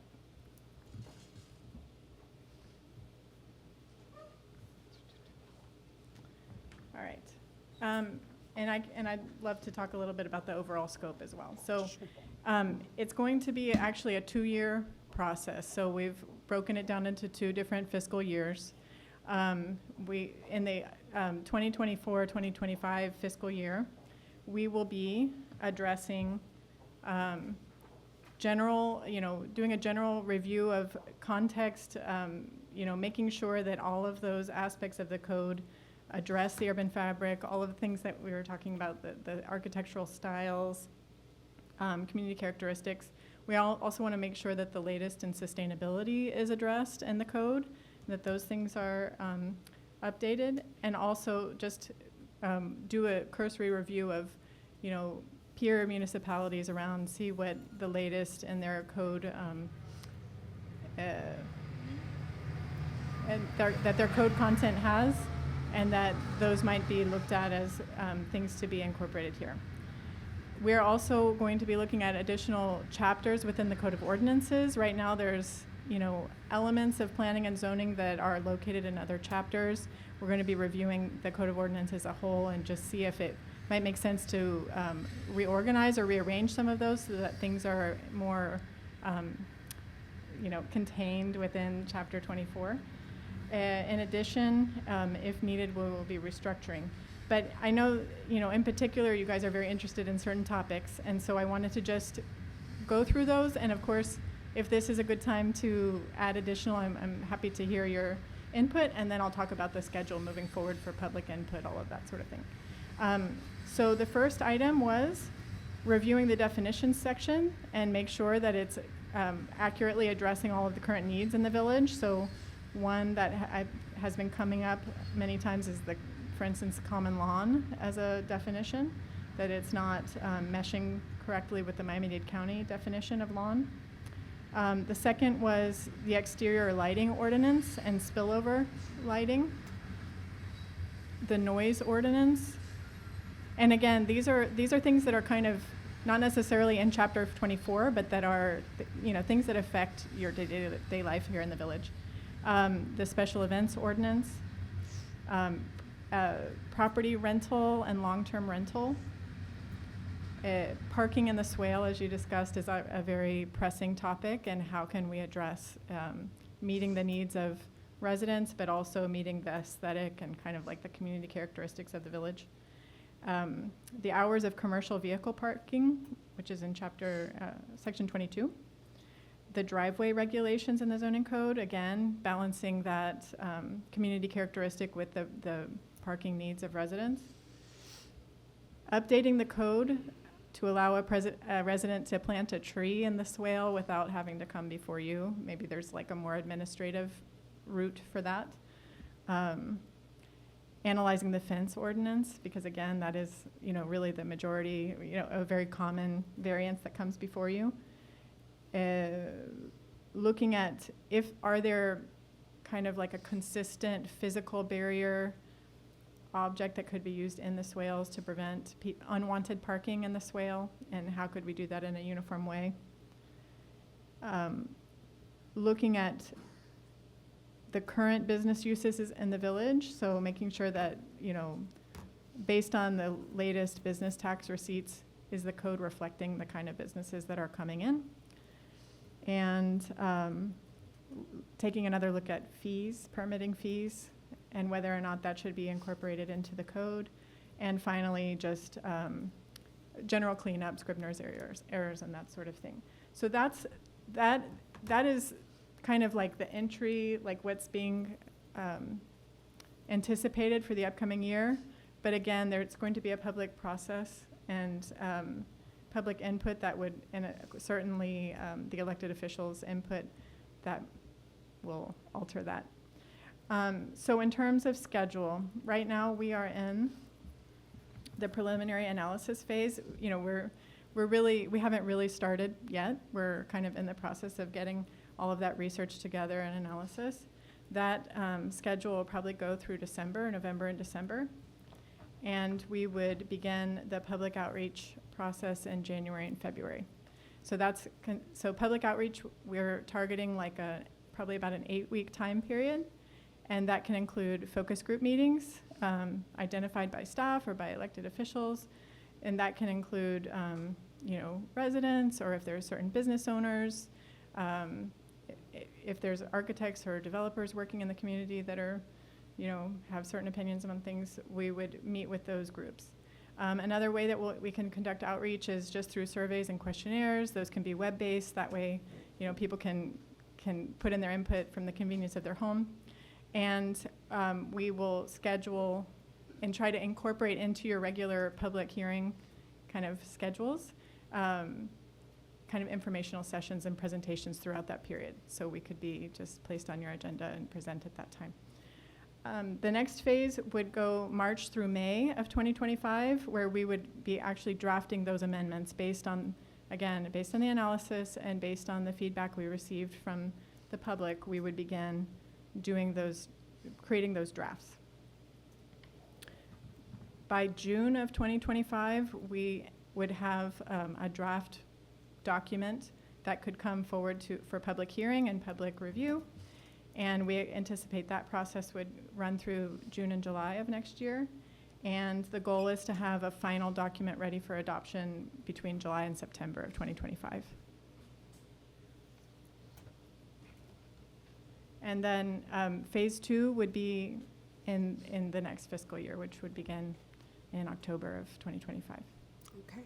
And then I'm assuming you would give us the schedule for phase 2 Yes. at that time. I think Yes. we Yes. don't need to talk about We phase don't two want to be yet. too far in the future. Yes, but I think it's clear to everyone here, what kind of like the recurring needs are. We're very familiar with them. We've been working with you guys for a long time, and we have been keeping kind of an internal documentation of where we see those needs are. We work very closely with Scarlett and Corradino, to make sure that we're coordinated. But we're excited to begin. We're excited as well. My question about outreach, I love that you said web-based, because I do think that we need to make sure Yeah. that we are giving everybody a chance to easily chime in on the issues. So I love the web-based surveys. Would also love to know if there is a way by which we can have some informal sessions just in different places around the village, just easily, some on a weekend, some at night. People are available different times, but I do think that this needs to be a very resident villager driven process, because yes. I think we as a body know what are the complaints that we hear all the time, but I don't know if in that situation those are the real concerns or complaints, or are we just responding to the squeaky wheel, right? Do we have a really good idea of what people are concerned about? And also, do people understand some of the ramifications or concepts that we're discussing, right? Like, what is stabilized gravel? I had no idea what that was. I went to the Perez Art Museum. I was kicking around gravel. I mean, I think that I would love for it to be a very hands-on, multi-level analysis. I want that part to be super meaty before we just rush to draft a document that still doesn't work, Yes. right? Yes. The real pain for me would be a year from now, we have done this thing and paid this money, and someone is still at the podium saying, well, this material doesn't work for me.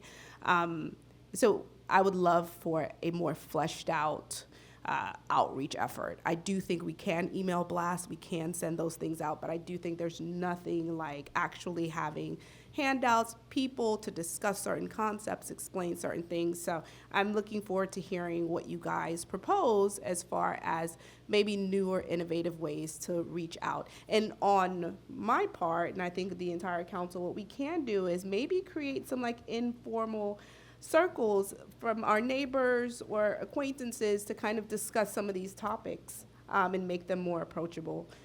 So I'm looking forward to what you guys are doing. Does anyone else from the council have a comment or a question? Yes. Sure. Hello. Hi. Thank you for being here. So, to be perfectly honest, it sounds like a fantastic punch list to be going through over the next year. So, after listening to that detailed plan, I would say, first and foremost, noise and then lighting. To Chair Martin's point, as far as the squeaky wheel issue, right? Yeah. So in terms of drama between residents, neighborly conflict, right? Noise and lighting are the two that are absolute top of the list. And so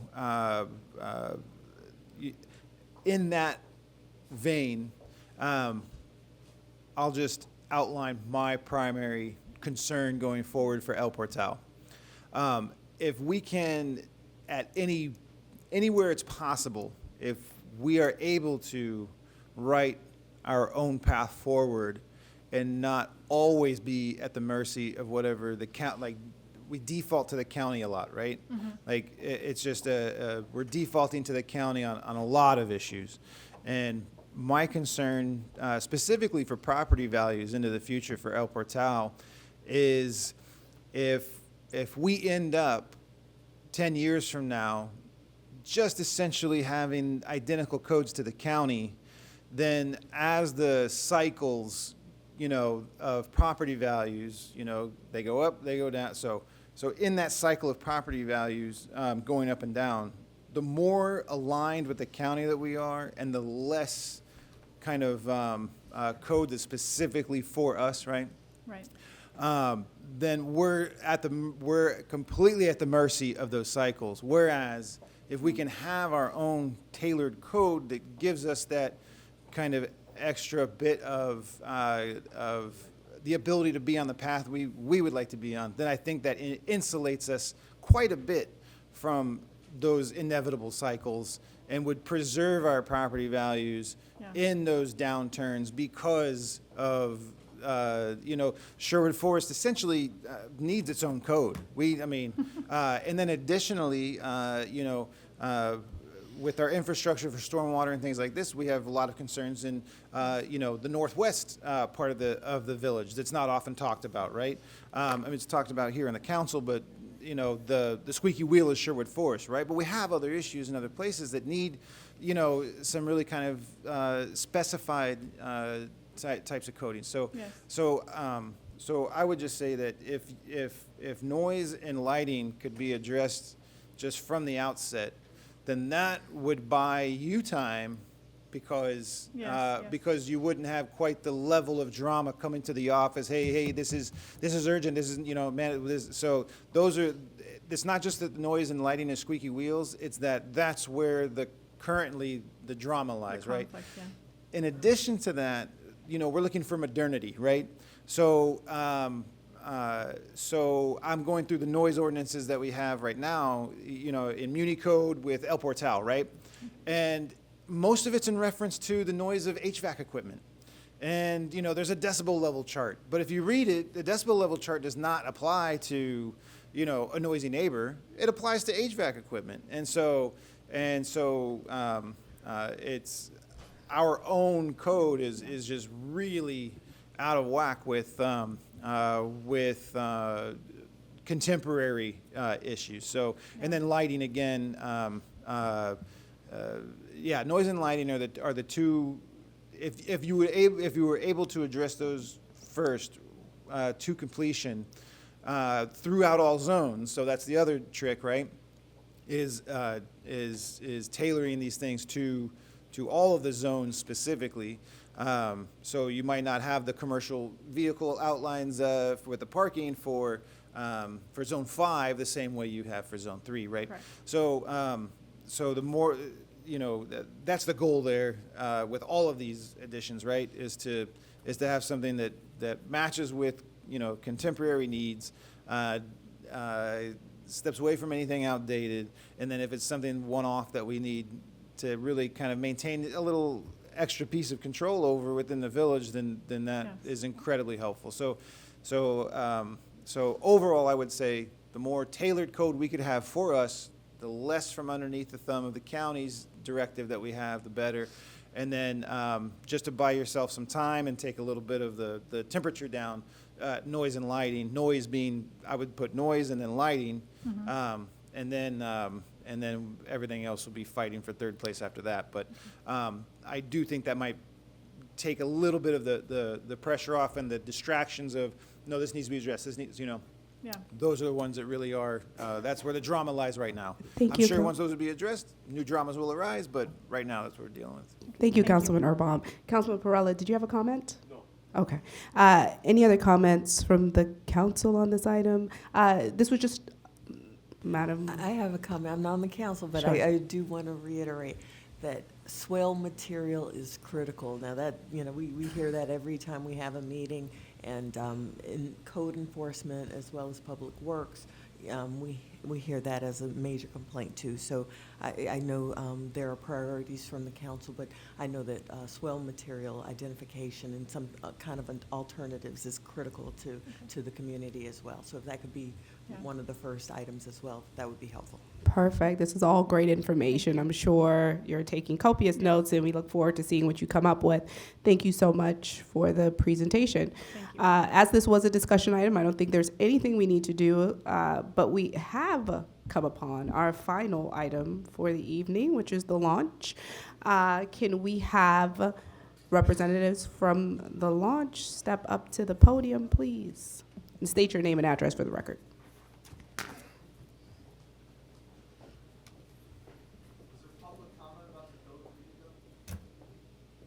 That was a discussion item. We can hear, is Placervia still in here? Will you be here during Good and Welfare? We can do it during Good and Welfare. Let's move on with representatives from the launch.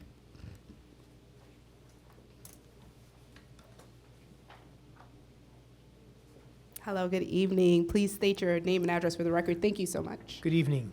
Ben Fernandez, 200 South Biscayne Boulevard, here on behalf of the applicant. Welcome. Thank you. Staff report on this item? Yes.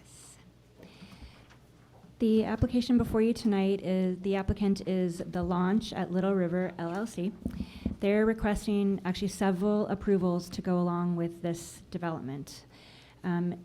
First of all, a site plan approval.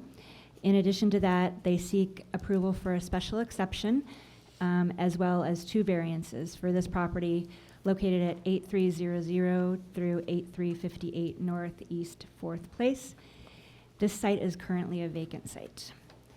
The site consists of a little over 1 acre, or 44,282 square feet, and is 6 lots. Historically, the site had experienced some contamination from previous uses in the past, and the project proposes today is an 8-story mixed-use building consisting of 150 multifamily units and 2,500 square feet of future restaurant space. The code requires that all development on lots larger than 10,000 square feet are reviewed pursuant to a special exception approval. So that's why this is before you tonight as a special exception. The code also requires that no single use in a mixed-use development occupy more than 50% of the total acreage. And this as you can see from the square footage that I outlined, it would exceed that. The applicant is requesting a variance for this requirement. The code does not allow for on-street parking on a thoroughfare road of less than 50 feet wide, and this proposed site plan allows for at least 5 of the on-street spaces to be included to meet the minimum parking requirement needed for this site. A variance is requested to allow on-street parking along the west side of Northeast 4th Place. Staff has reviewed the relevant criteria and that apply to site plan variances and special exception requests, and has determined that the site qualifies for the recommendation of approval. Specifically, the applicant has made progress to obtain green reuse area designation to assist with remediation of the contamination.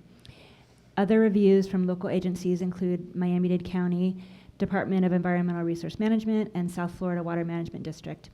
And the review memos have been included with this application for your review. Finally, a traffic review was conducted, and the reviewer had several comments related to vehicle circulation, loaded zone parking, and vehicle turning radius at the north end of Northeast 4th Place. And the reviewer also noted that the width of the roadway doesn't accommodate on-street parking, and the applicant is proposing a variance to allow for this parking there. Staff does recommend approval for the site plan, one of the variances, and the special exception request. And recommends that the variance related to the on-street parking be modified to a variance request to provide less parking than is required by code. That would be eliminating the on-street parking, and the site would be deficient by 5 parking spaces. I don't believe that is significant, and that I would recommend that be the modification.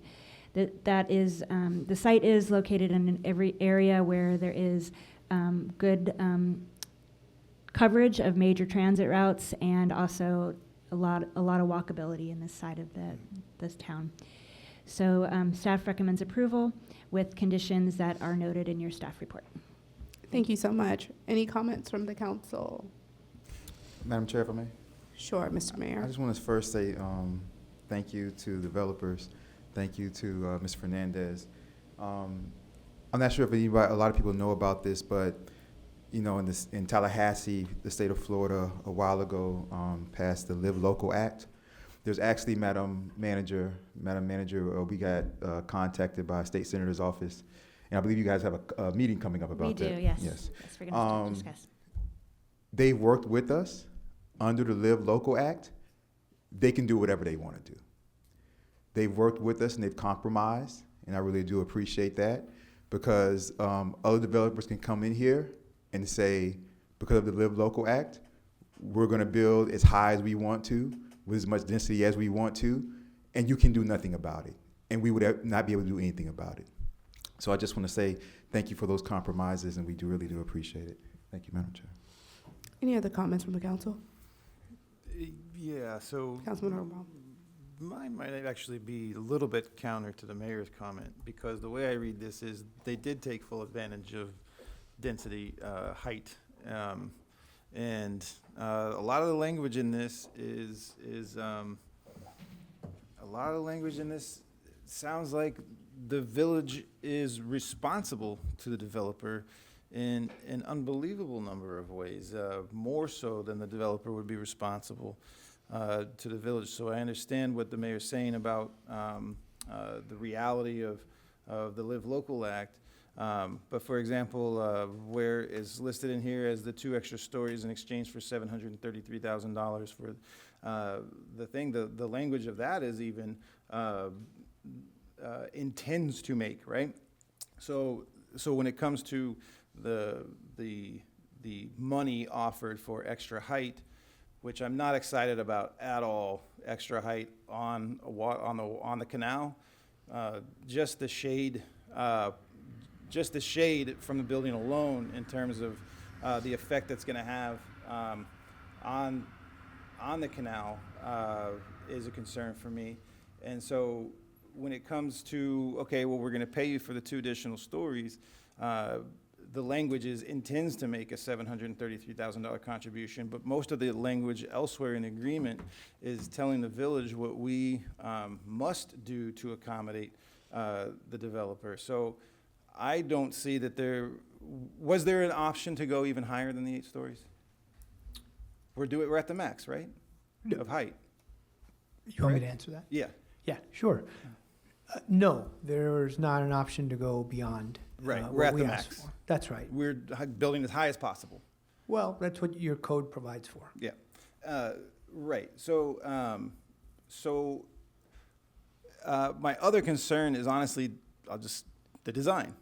So there's a building at 29th, Northeast 2nd Avenue, just down the street, down at 29th Street. And it goes from 29th Street up to 33rd, I believe. I think it's 4 blocks. It might only be 32nd, but you know what I'm talking about. It was erected just within the past 5 years. And then there's another hotel down on Biscayne at 35th. Could be at 36th. It's right there near the prime intersection of 36th and Biscayne, right? It could be 34th. And so this design looks exactly like both of those buildings, And so, so I do have a concern that while I think that this property will fit into, like with the, the ATZ that's coming, the transportation zones. But Councilman Urban, if I may. Sure. It has nothing to do with RTZ is a more intense Yeah, we do, type of yeah. development in terms of density.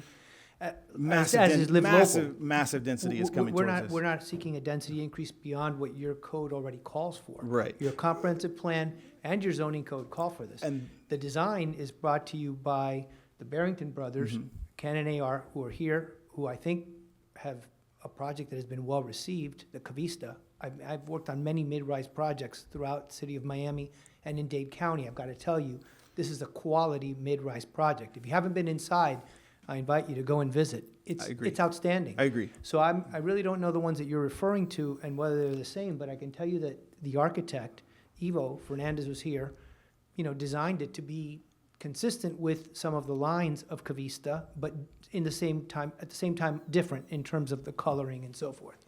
So, I mean, of course, architecture is a matter of taste to some degree, but this is by no means a vanilla building without thought put into it and a significant amount of movement, which is what most architectural boards call for. I go before the Urban Development Review Board in the city of Miami all the time, and what they want to see is a project that has movement, that creates fenestrations, that responds to the surrounding area.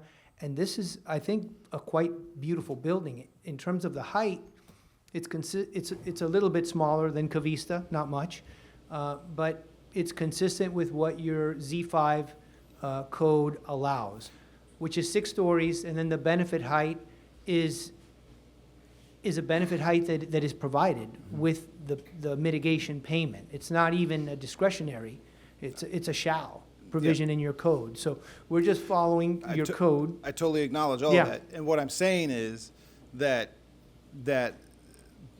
there was, what I'm saying fairly clearly is that maximum, whatever could be taken from that code was taken. Yeah. That's what I'm saying. I want that to be acknowledged and on the table. And as far as the design is aesthetically pleasing. The design is aesthetically pleasing. That's not my point. My point is that as this density travels from, so Buena Vista, right? So 2nd Avenue from 40th all the way to 123rd, that's the high ground. We all know that there's billions of dollars headed towards Northeast 2nd Avenue. Billions, right? It's already here. They already own the land. They're just waiting for approvals in the market to arrive, right? The developers are already there. We're just waiting for the market to arrive. So as this massive density that is absolutely going to be on our doorstep within a number of years, I see that they've erected the scaffolding at the immigration building, right? So we have activity down there. So my concern is that as this super density just absolutely engulfs us in the next 10 to 15 years, less, that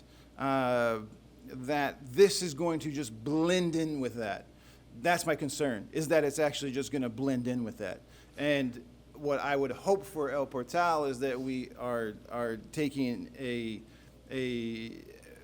getting as serious as possible about maintaining our own completely uniqueness here, because we're just not going to recognize this place in less than a decade. It will be unrecognized. I arrived in Miami in 2001. It's already unrecognizable. This isn't the same city. It's so completely different. And so, as I was saying with the Pluserbia in terms of our ordinances, right?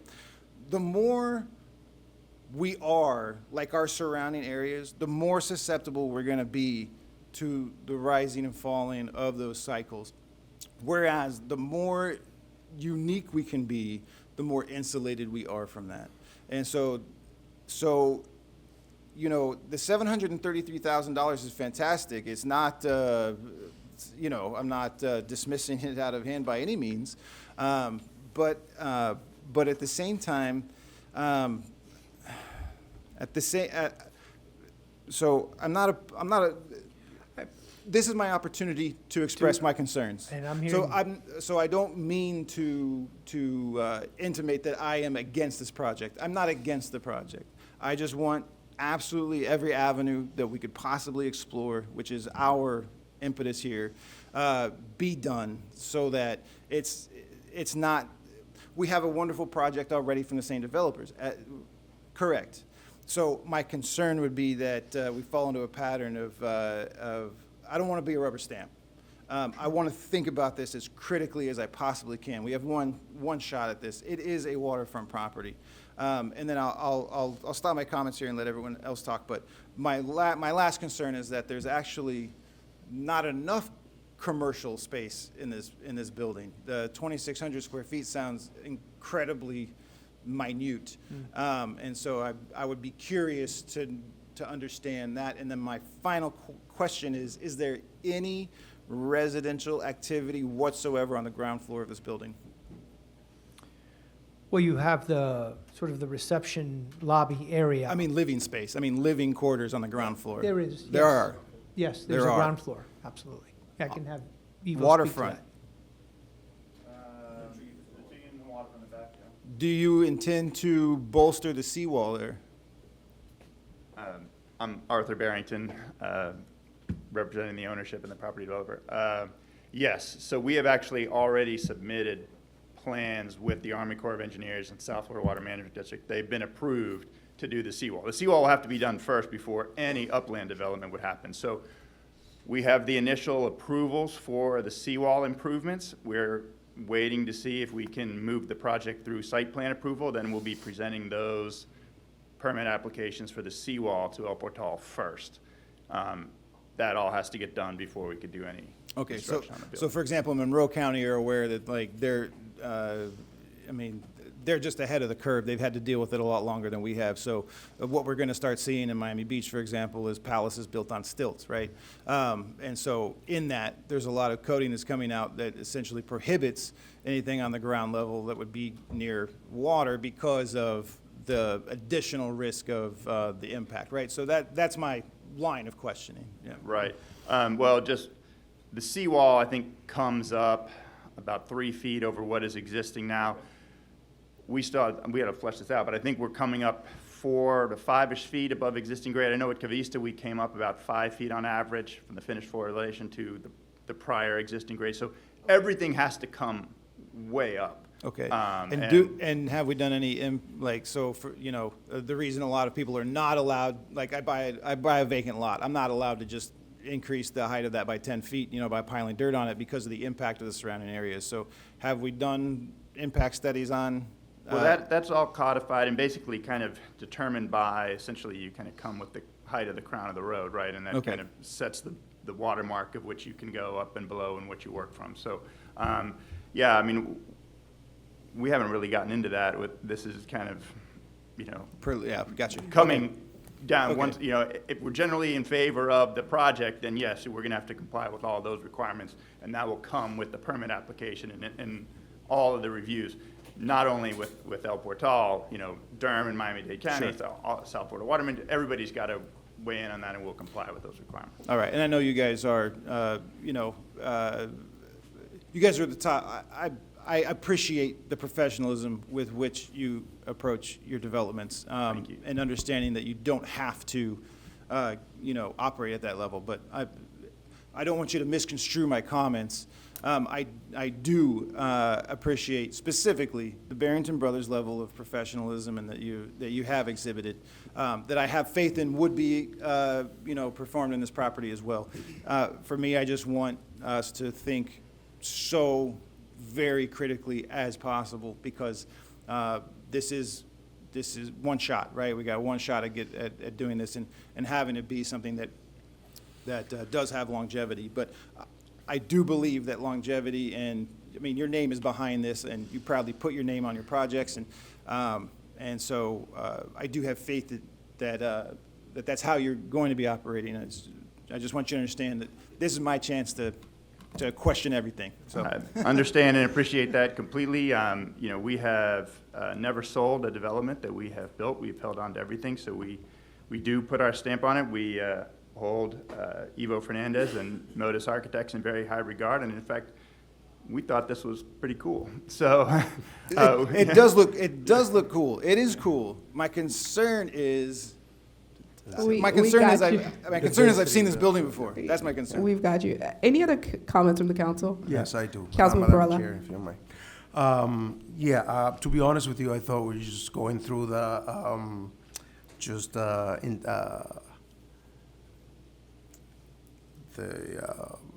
intention of the development agreement, not, about the 2 extra floors and all of that, not approving the plans, which I see here, so I do have a few questions. Now, when we mentioning,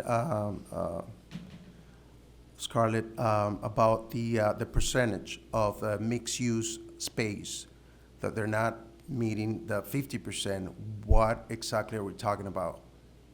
What does What that percentage are space they- for restaurant and possibly cafe represents? 20, 30%?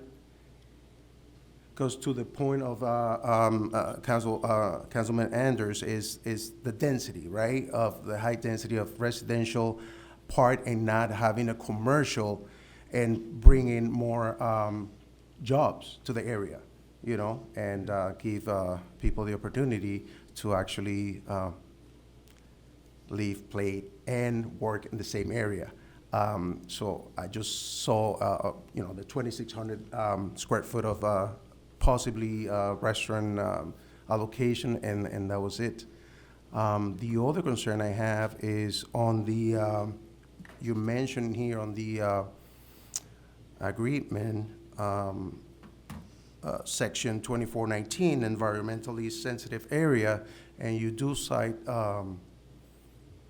24B, which is, landscape and all of that, but I don't see where section C or D mentioning on this agreement. Madam Manager, if you clarify that, because by our code, the Little River Canal Bank Reservation, any development permit for the parcel abounding the river canal shall be approved only if natural vegetation is preserved and planted in the matter of acceptable, and the village developer administrator who in turns might consult with the county, right? So we got that, and the, anything east of the railroad should not only meet C above, but also preserve pedestrian views and access to the canal to those occupying the adjacent building or buildings. So, in other words, anybody from any resident of El Portal can actually have access to the canal through that, because that's a dead-end street, right? Mm-hmm. Which by the way, I have no issues with that side parking, because it's a wider street, and, the fact that it's a dead end, let's put that on my side at least. But the fact that these two sections are not mentioned on the development agreement, is that an issue? And that might be a question for the lawyer or for the village manager? Because That it would was be a part of the, question for the attorney Yes. who The attorney. negotiated this contract. I don't know, I don't have that. And I know Mr. Geller isn't present, but perhaps Jacob Yeah, could. we'll definitely take that under consideration and review accordingly. Okay. Yeah, because that's important, because if all residents are, should be allowed to access the canal from that area if the development comes up to, Well, Mr. Pirela, to answer your first question, the reason that we're asking for the variance on the ratio of commercial to residential is because this is the Z5 zone property that is furthest from Biscayne Boulevard. And it is closest to the more residential areas. So it seemed that a smaller commercial component would be more appropriate, given that it's more transitional in that regard. But, to miss some of Mr. Urban's points about how the area is changing, the village is so lucky, in my estimation, geographically, the natural boundaries that you have with the railroad, and then the municipal boundary with the city of Miami, and I don't know if it was Plusurbia or whoever that designed the zoning, I think did a good job at locating the Z5 along 83rd Street, removed from the lower density residential areas. So you have a natural boundary there. I know you have, of course, the little farm trailer park that will redevelop eventually. But this is really on the edge of development, where typically you want to encourage your more dense and your more commercial projects. The only reason this one is a little bit less commercial is because it is the furthest north in the Z5 area. Okay, thank you for that. Sure. Now, I do have another question, and it's in regards to, you mentioned also here, I don't know if it's here or on the intention of a letter of intention about for example, also the conference room, that only residents and, can you have use of that space? Is that something that, anybody else from El Portal can actually have access to, if it's by renting it or, Sure. Anybody from El Portal will be able to visit and patronize the commercial areas and visit friends that live there. But it isn't publicly accessible to the waterfront. No, it's I don't think if you were living there, you wouldn't want anybody to be able to just stroll in either. Okay, but that's where our code calls for, on section C, for, surrounding buildings and residents to have access to the canal. That's what I interpret over here on the section 24, yes. Code, yes, point C. Now, the other question I have is with parking. Because I know at the beginning, there was an issue with the parking. And if we're actually going through the plans over here, approving plans and whatever, what is the ledger of the parking? Because So we exceed the parking requirement, but the Z5. excuse me, Sure.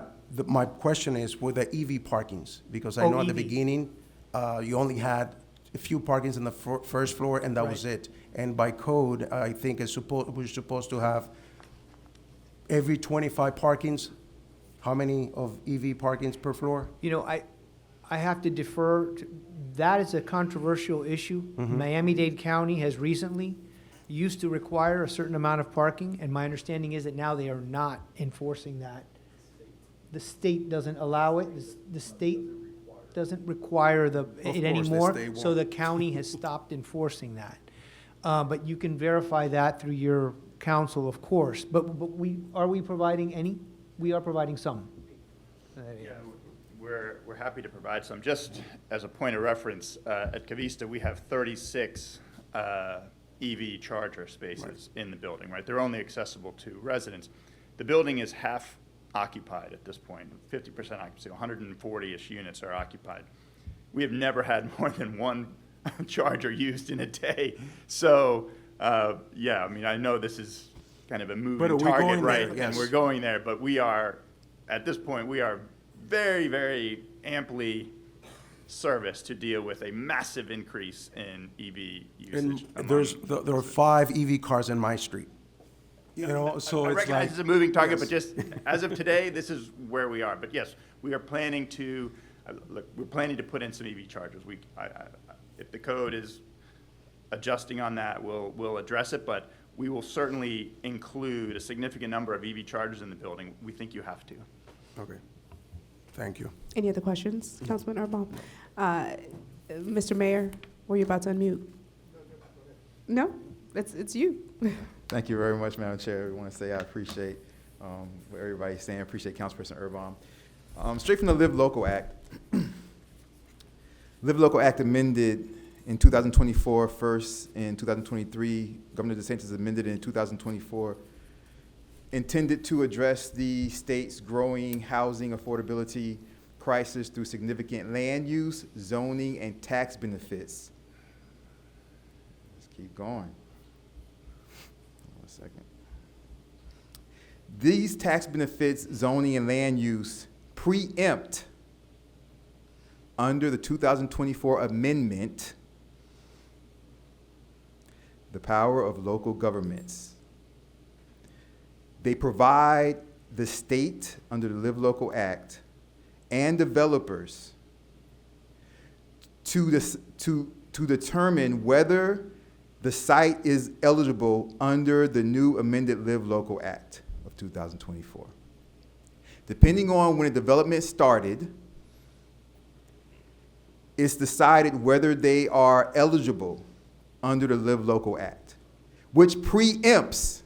Therefore, the developer, they don't have to automatically be a part of the Live Local Act, even under the amended version. But it preempts local government. So, like I did when I thanked them the first time, the developers can decide whether to abide by the local government's building codes and zoning laws, or they can look into and apply to see if they're eligible for the Live Local Act that's newly amended after 2023. But isn't that involved more like, as a, like affordable housing and tax breaks and all of that? That's because Okay. when you first came to us, didn't you say, do we want to do affordable housing? Yeah. And didn't I say I don't really want you to do affordable housing because of the way it would make the neighborhood and what would happen to the neighborhood? And myself and Councilman Erbaum had this discussion. We disagree about affordable housing because I said I don't want a bunch of affordable housing in El Portal because I see the neighborhoods where affordable housing goes into, and I see how those neighborhoods look 10 years down the line. And so when they first came, which is why I thanked them for not filing for the eligibility of the Live Local Act, There you go. when they first came to us, and Madam Mayor, we've been working on this for about 8 months. Well, Mr. At Mayor, least. you're correct. in a nutshell, if you provide 40% of the units as workforce housing as it's defined in the statute, you don't have to go through a process. It is a by right development, and that's it in a nutshell. And I think AR chose to go through this process, answer questions, come up with a quality design, and not relegate 40% of the units to workforce. You know, their market rate. It's going to be a professional crowd Right, that and, can it- afford and, it's, this. and it's beautiful. And thank you for that. It's a beautiful design. Now, I do have another question. Is for the manager. How we come up with a negotiated price of $733,000? Was it based on any?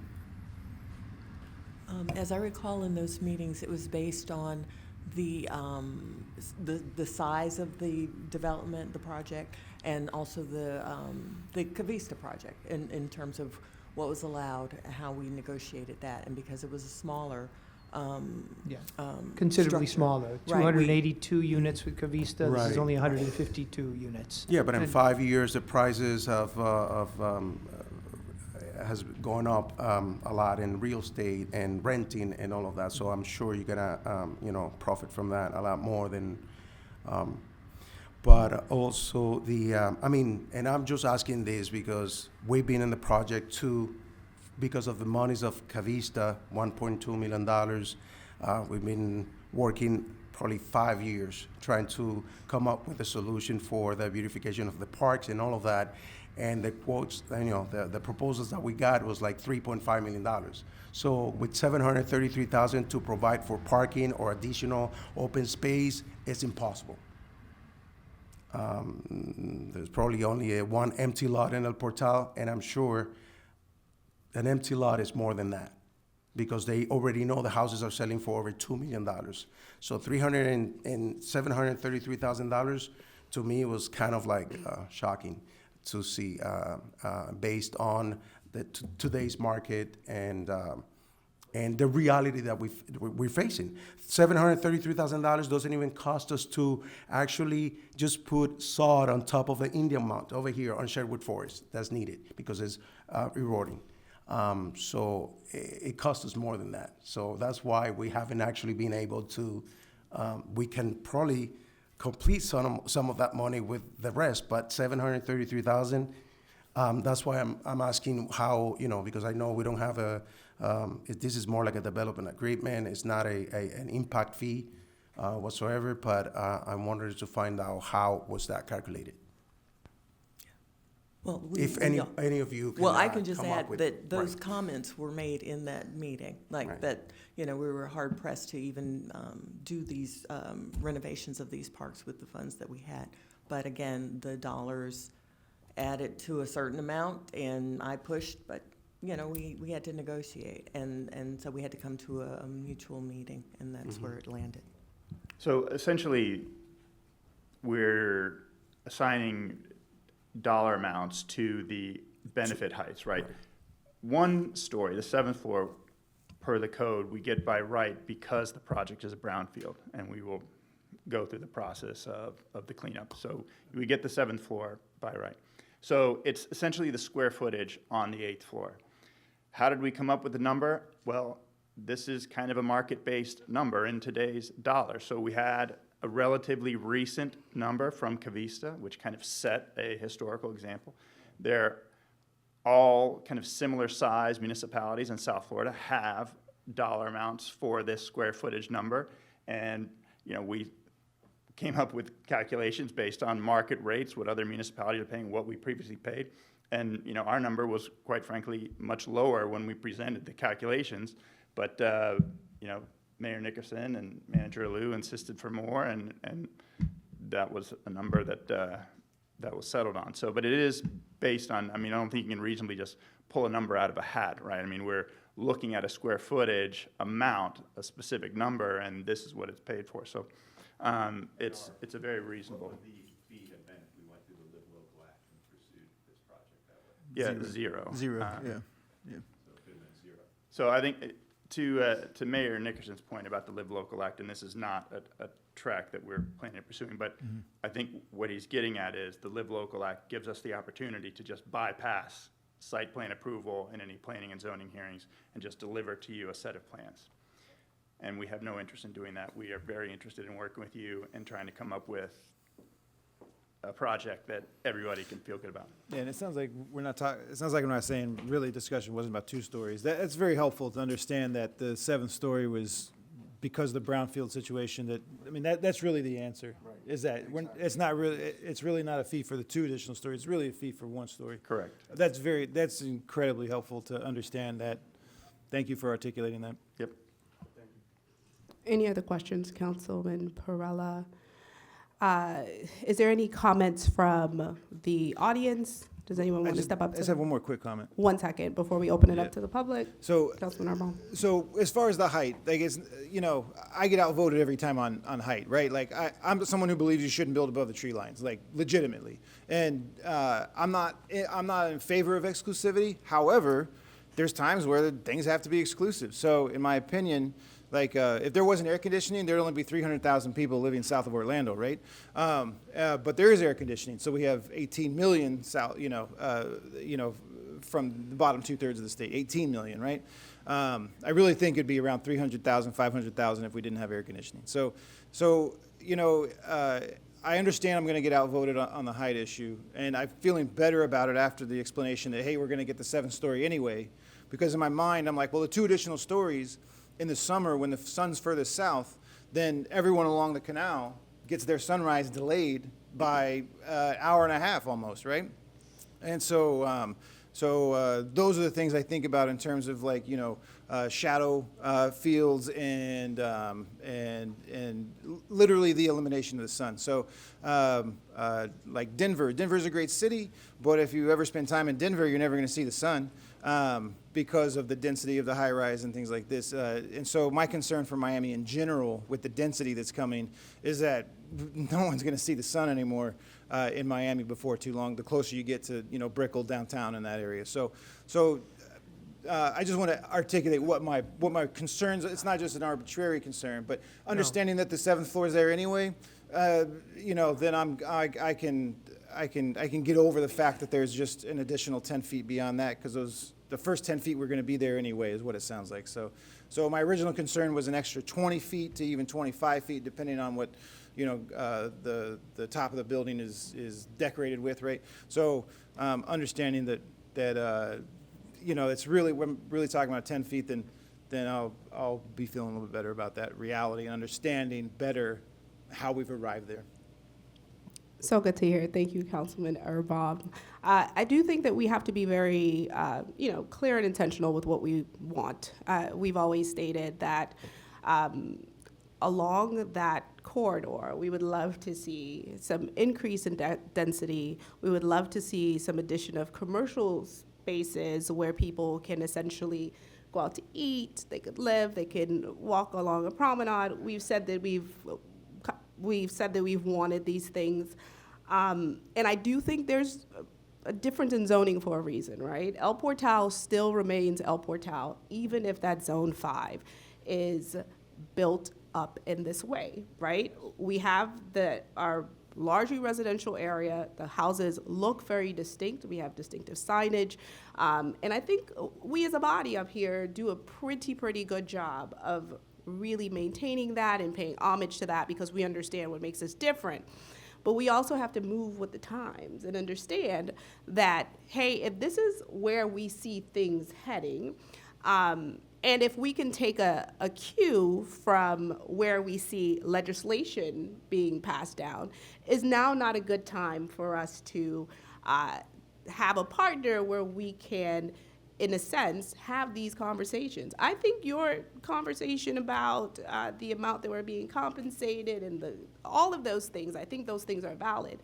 And I think that if you have a partnership already that exists where people are actually at the table and kind of discussing these topics, I think that's a benefit. And I do think that we need to bifurcate our thoughts on El Portal as it relates to Z3 versus Z5, because we want to see something very different. El Portal very much so can still be El Portal, still be distinct, with Z5 built up in this way. And as far as the look of the building, aesthetics are very subjective because I think it's cool as well. I think it looks really good. I think it flows very well. I think it will look visually distinct. I love the fact that it is not going to look like the Cavista because then it just looks like a super development. And I think less curated and more problematic than it looks right now. So, I mean, Live Local Act, no Live Local Act, I share your thoughts. I have no problem with affordable housing. But I do think your questions are valid, and I think there seems to be a partnership at hand where you can express those conversations, those desires. So I think that is very valuable. But we need to think about Z5 differently than we think about Zone 3. There's no iteration of the world where Zone 5 is not built up in some way at some point in the future. It's great that this is something that maybe we can live with. So with that being said, I will open it up to the public. I know that I had one public comment at least. Can you step up to the podium, state your name and address for the record? Thank you so much. I imagine there will be questions for you, so I might call you back up to the podium. Absolutely. Thank you. All righty. One at a time, please. Oh, no, she's not coming. There you go. I thought. Oh, no, are you guys together? Yes. Okay, sure. I guess. There you go. I like it. A group effort. State your names and addresses if they are different for the record. Sure. I guess even if they're the same, state your name and addresses so we know. Edward Odabashan, 400 Northeast 87th. Scott Kobrick, 8525 Northeast 4th Avenue Road. Ariana Vaughn, 8525 Northeast 4th Avenue Road. Thank you so much. Your comments? All right, there's some things being passed out right now. So one of the, sorry, yeah, I just, there's another actual one there. Okay. So one of the biggest things that I had came up, and when this initial meeting was canceled last time, I had, posed some of these questions, and Mr. Mayor responded to me and let me know about the Live Local Act, and I did look into that very deeply.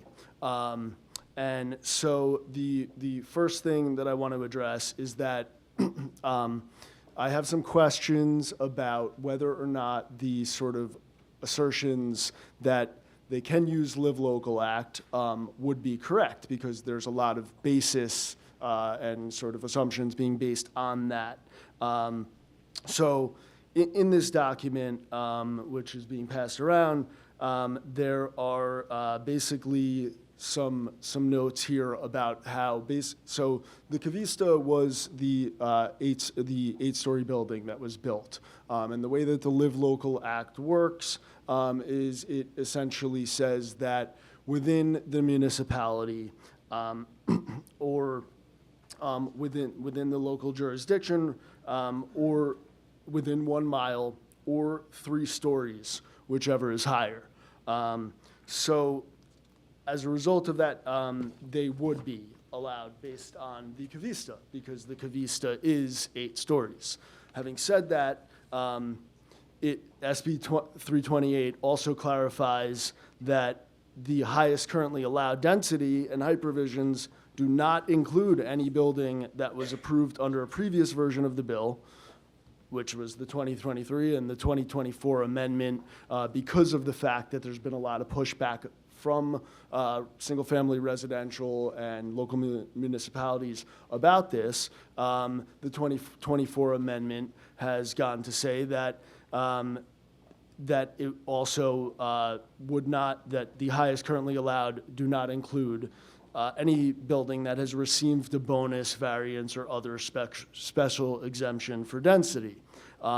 So, of course, the Cavista used the public benefits program in order to get those 2 extra stories, and thus it cannot be used as a comparator site for the Live Local Act to apply. Having said that, it appears that the Live Local Act would not be applicable here and thus the El Portal code, it would revert to what the existing El Portal code is. And I just wanted to address separately, because this is actually not in this document, but this came up just a few minutes ago. I had came up here when the brownfields portion of this was approved, and I had asked specifically on record the attorney, and the attorney told me that there were no special, exemptions or benefits that were given without public knowledge to the Cavisa. So that 7th floor is definitely questionable to me that was something that was allowed. So having said that, if the Live Local Act does not apply, then our current El Portal code says that the maximum in the village is 6 stories. Now, on the river, being that it is an environmentally sensitive area, that maximum height is 4 stories. I'm sorry, not because of the environmentally sensitive area, but because it is in 250 feet of Z3. There was a measurement done to a property of a close single-family residential property, and the property boundaries are within 250 feet. So therefore, the maximum height should be 4 stories. And it also goes to say that there cannot be a public benefits bonus height allocated on when it is within 250 feet of Z3. So these are, questions that we wanted to inquire about and make sure that, the village has done the proper analysis with respect to these, to make sure that these things, are within our code, whether or not Live Local Act actually would apply or not, and whether or not, they can even build above 4 stories. Then, as there were some other things that were mentioned here, already with respect to the environmentally sensitive areas, which there's several aspects of which seem to be being circumvented. I had been told by an attorney that I spoke with that environmental issues, environmentally sensitive areas cannot be circumvented in any way by Live Local. That would not be things so pedestrian access, pedestrian view access, as well as natural vegetation, 15% pervious landscape, natural vegetation, grass or other natural vegetation.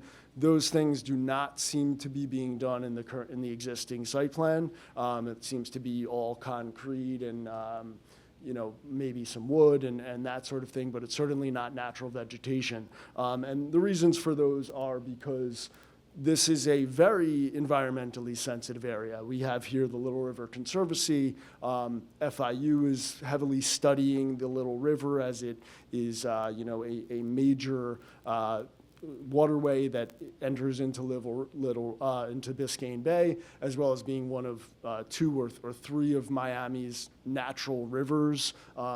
So it's a very important place. It's a manatee sanctuary and breeding ground. There are manatees everywhere in there, as well as birds that are flying by that use that as a flyway to go past. So regarding the height, especially considering the location of where the building is, directly on a sort of, as the river curves, that would be directly in the flyway of many of the birds that are going back from the Everglades every single day. And as you can see, there are, essentially development, human development, buildings of this nature are one of the biggest killers of birds. And as well as removing their natural habitat for nesting and feeding on the banks of the river, which is already extremely limited.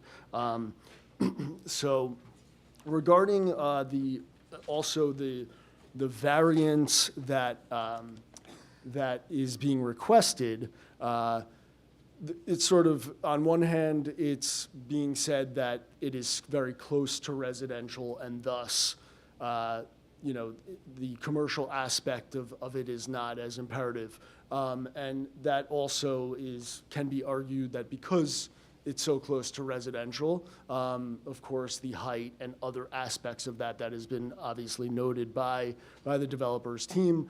But also, I think the sort of intention and the point of why the mixed use and that 50% rule exists is because we do want to, generate, the type of environment where restaurants and shops and other things of that nature can be there, not just additional residential. I think that was the sort of purpose of why that is in there. So the variance in itself is, I think, something to strongly think about. So I'm going to let...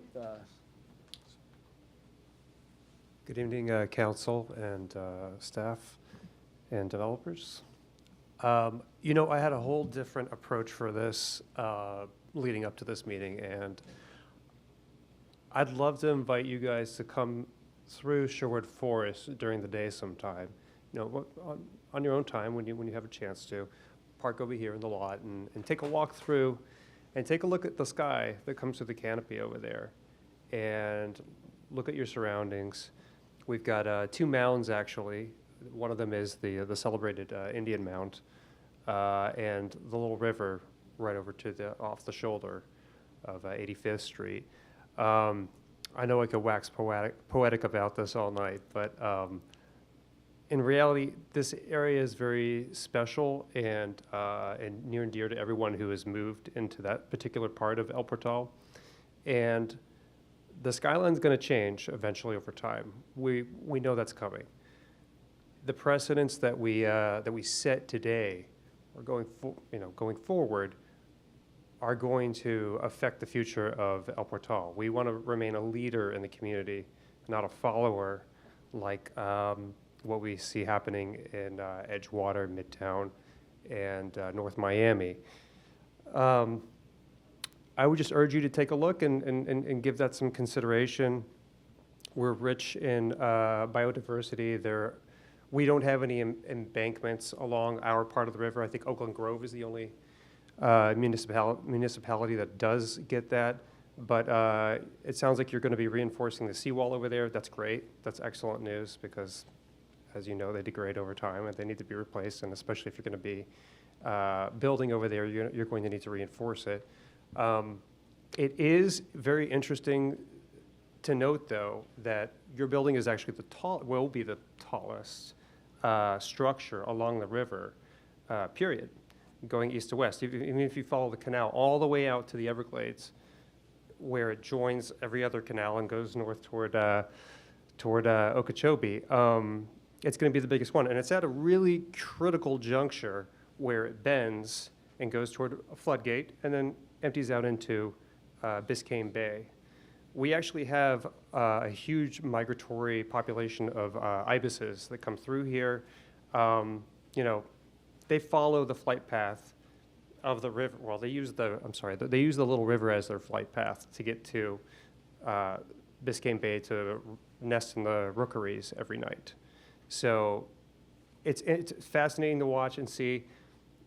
I don't know what the impact is going to be of having an 8-story building right at that juncture, but it would be worth investigating and looking into, I think, going forward, just because we are a bird sanctuary. We do try to protect our natural habitat.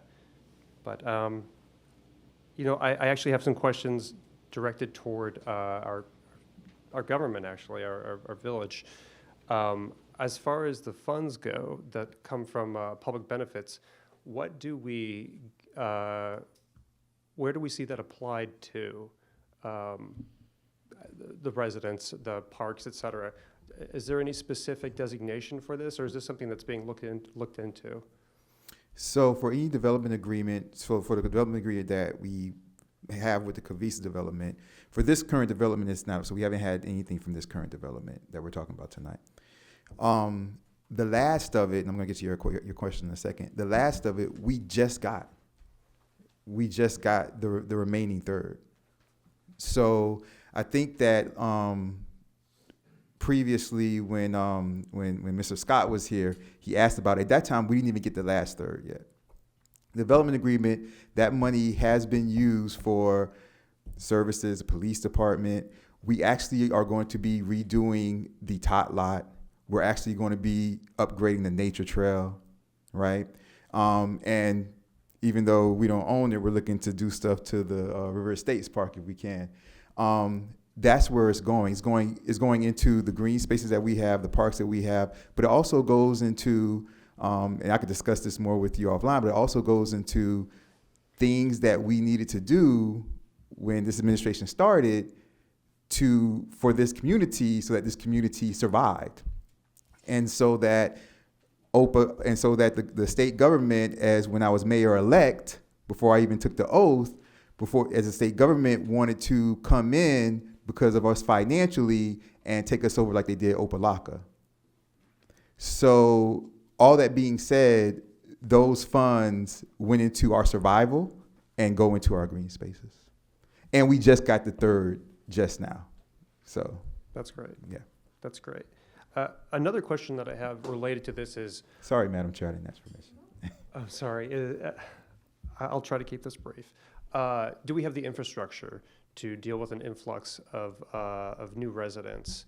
Do we have? Are we going to be able to meet the needs of a growing community like this? Yeah. So the needs and whatnot, and that's one of the answers that I saw that question on here. So I've circled a couple of things, and I have answers for you right here for all your questions that you guys have on this paper. And this is well put together. I appreciate it. Yeah, so when you say needs, do you mean needs as far as like the police department, as far as like the police department needs will be met because our police department, because of not only grants, because of how this administration have done, our police department is well in tune. Therefore, not only that, we're discussing other things on that side, Z5, that will make it easier for our police department to be over there, but we do have enough officers, more than ever before in El Portal history, for those services. Are you meaning? I saw here also you guys were talking about like permitting and stuff like that. Yeah. So if you guys know our building permitting and those type of things, inspection and stuff like that, all that's outsourced to CAP government, and CAP government gives us the individuals that we need to keep up to par with all of that. So I think that like one of the things that we were just curious about is it seems to be there's like, sort of an assumption that, okay, we're going to get more taxes from this and everything, and, that's going to be a benefit to the village. But I think the question that we were kind of posing is, well, has that been really analyzed as to how that's going to affect home values, especially, in the neighboring areas of these large developments, including the launch, and the precedents that of course sets with future development, especially with the trailer park and so on and so forth, because then if this is approved, by my understanding, with the height and in its current form, that would then give the gateway for higher and other buildings of that nature. So as I think Councilperson Urbam had said, we're concerned about essentially the character of the village, how that's going to really affect, if there's not dappled light running through the streets anymore, and you're just having this whole shaded area by these buildings for a lot more hours of the day. you know, how, and of course the noise, pollution, and all of that kind of thing. How is that going to affect the home values, and has that been cross-referenced with the additional taxes? Also, how would the residents, the existing single-family residents and so on, benefit from these potential increase in taxes? Would our taxes go down? Probably not. So I guess there would be an idea that there would be some additional improvements to other aspects of the village. But with that, as Eddie was mentioning, there would be additional overhead. And I know at the previous meeting, there was a discussion about, a long discussion at the budget meeting about these staff raises and everything like that. How much more staff is going to be needed for this additional population, and all of that? And has there been any study done to analyze that and realize whether or not that predict whether or not that is actually beneficial to us, or do we come out ahead in the end? So. All right, so I think you gave me pages 2, 3, and 4 all in one shot. Maybe. All right, so here we go. As far as the first thing I would say, let's attack this from back to front. The first thing I would say is you can look at, we don't have to guess, because for the beautiful thing is we can look at what's going on now. The Cavista is open. The Cavista is much larger than this property. How are we doing with staff, Madam Manager? Are we doing? I mean, are we falling apart with the Cavista development? Are we? So the proof is in the pudding. The Cavista, which is a much larger property, went through permitting, right? Went through everything. We didn't have people. We didn't have to hire anybody new. We didn't have to, and it came across. And if you guys go over to that side, go to the skate park, then walk down the street to the Cavista. Go into the lobby. See how it turned out. See how beautiful it is. And we're still running efficiently in El Portal. So for that, the proof is in the pudding, the impact on the village as far as that goes. As far as taxes go, for all, and I've said this over and over, we want to do development in a zone that is not our residential zone, because that eventually will allow me to lower your taxes.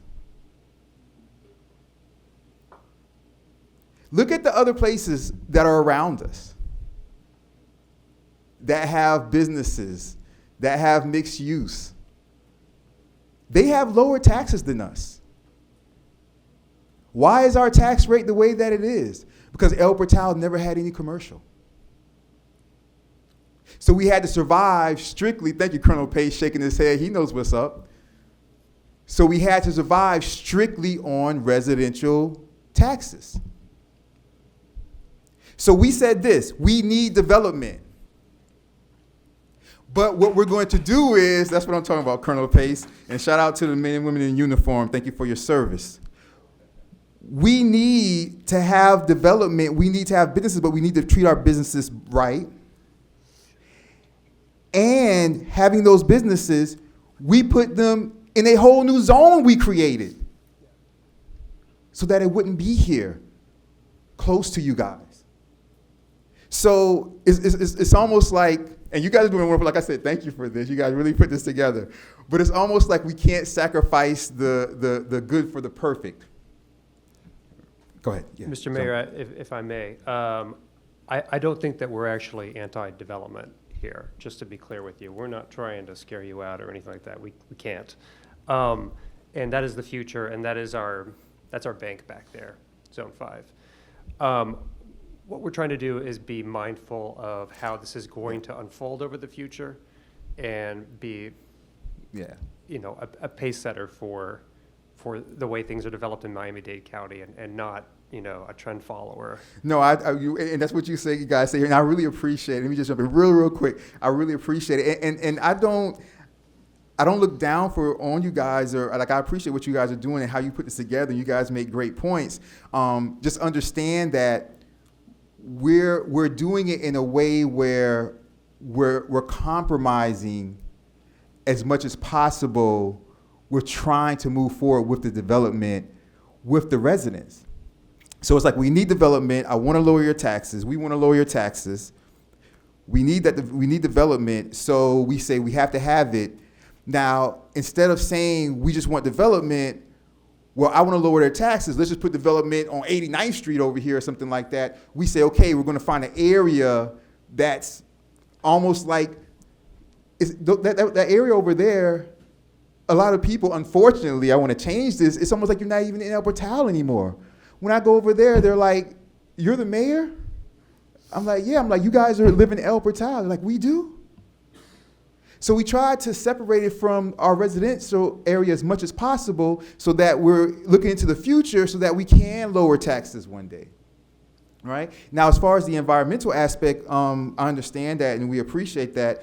I will say this, that area, now what you brought up in here with the birds flying, the flying pattern of the birds, I don't have an answer for that. Okay, I don't have an answer for the flying pattern of the birds. But as far as the environmental aspect, before those, there were some duplexes there, run down duplexes. The environmental aspect when those things were there was horrible. And I remember when the Barrington brothers brought that location, because of how bad those duplexes were, and the sewage of those duplexes and how disgusting it was in there, they did us a favor and knocked those duplexes down and cleared that area. And by doing that, because I remember we had this conversation, like I said, we've been working on this for a while, myself and the manager. They were like, we'll knock it down, but those duplexes, they were all rented out. So they lost out on, and they showed us the number, they lost out on a lot of money, rental money, that they would have got if they would just kept them up here. They could have been up here right now because the project hasn't even started construction-wise. They could have still been there right now, but they were so bad environmentally with sewage and dirt, and it was just disgusting. They did us a favor. They knocked it down early, and they were like, Mayor, like, we're going to be missing out on this amount of money of rent. We were like, damn, I'm sorry. But we appreciate it. So the same thing, when I talk about compromise, we was talking about before, the same thing with them. It could have been a different developer that didn't care. And that's why I thanked them when we first started, because moving this corridor over in the new zone, Zone 5, getting away from our residential area, that's the type of thing that we're looking forward and we're compromising for the residents. Bringing in and working with a developer who actually cares about the community and already put one project up in the community, which is a very nice and high-class project. So we're doing everything that we can on our side to fulfill everything that everyone wants and needs, you know? Sorry. I would just want to say that I think the only point in including those environmental notes in there are to just keep it on the radar. That's it. No, of course, absolutely. And let me just say also, I remember when, and you know, and I don't know what happened or who this was or something like that, but I remember, unfortunately, when the Cavista was going up, they had anonymous calls from people where the Fish and Wildlife pickup trucks would roll in, speeding and slamming their brakes with their lights on, jumping out saying that they got anonymous calls that this was a delicate area for the endangered species of the red box turtle, and we're destroying the nest by building the Cavista. They went there, had to search the area. They're like, the red box turtles don't even live here. And we're getting calls like that. They're getting calls like that with people like they're making up stuff to stop development. So there's a lot that goes on behind the scenes myself and the manager have to deal with that we just never talk about. But we do understand exactly what you're saying, and these things, I believe we're on the same page. From what I see, we are on the same page for what we care about and what we want. We just have kind of different ideas of how to get there. But I promise you, we all love this community, right? We all live here. All of us live here. And so we're doing things the best way possible. Like, there's not another developer out there, there's not another development out there where it would be worse than what it is. A lot worse. So the first thing, I just want to bring it back to the tax thing for a second. So I think like municipal taxes seem to be about like a third of the tax bill based on a couple of properties that I ran. And so is there any estimate of what the sort of goal is in terms of with this, because I definitely feel like that should be sort of cross-referenced with how that might potentially devalue homes, as there's been a lot of studies and research on how that impacts and so on and so forth. So that was the first question is there any estimate of that, or any idea of like how much the taxes, the goal there would be to reduce taxes for single family or for, across the board? Okay, are you saying, is there any research about how much homes will be devalued once this property goes up? Well, what I'm saying is that, like, is there some sort of goal in mind? Because yes, we are a little bit, I think, above some neighboring, but we are also very aligned with some other neighboring municipalities. And being that, it's a portion of, about a third of the tax bill for the municipal taxes.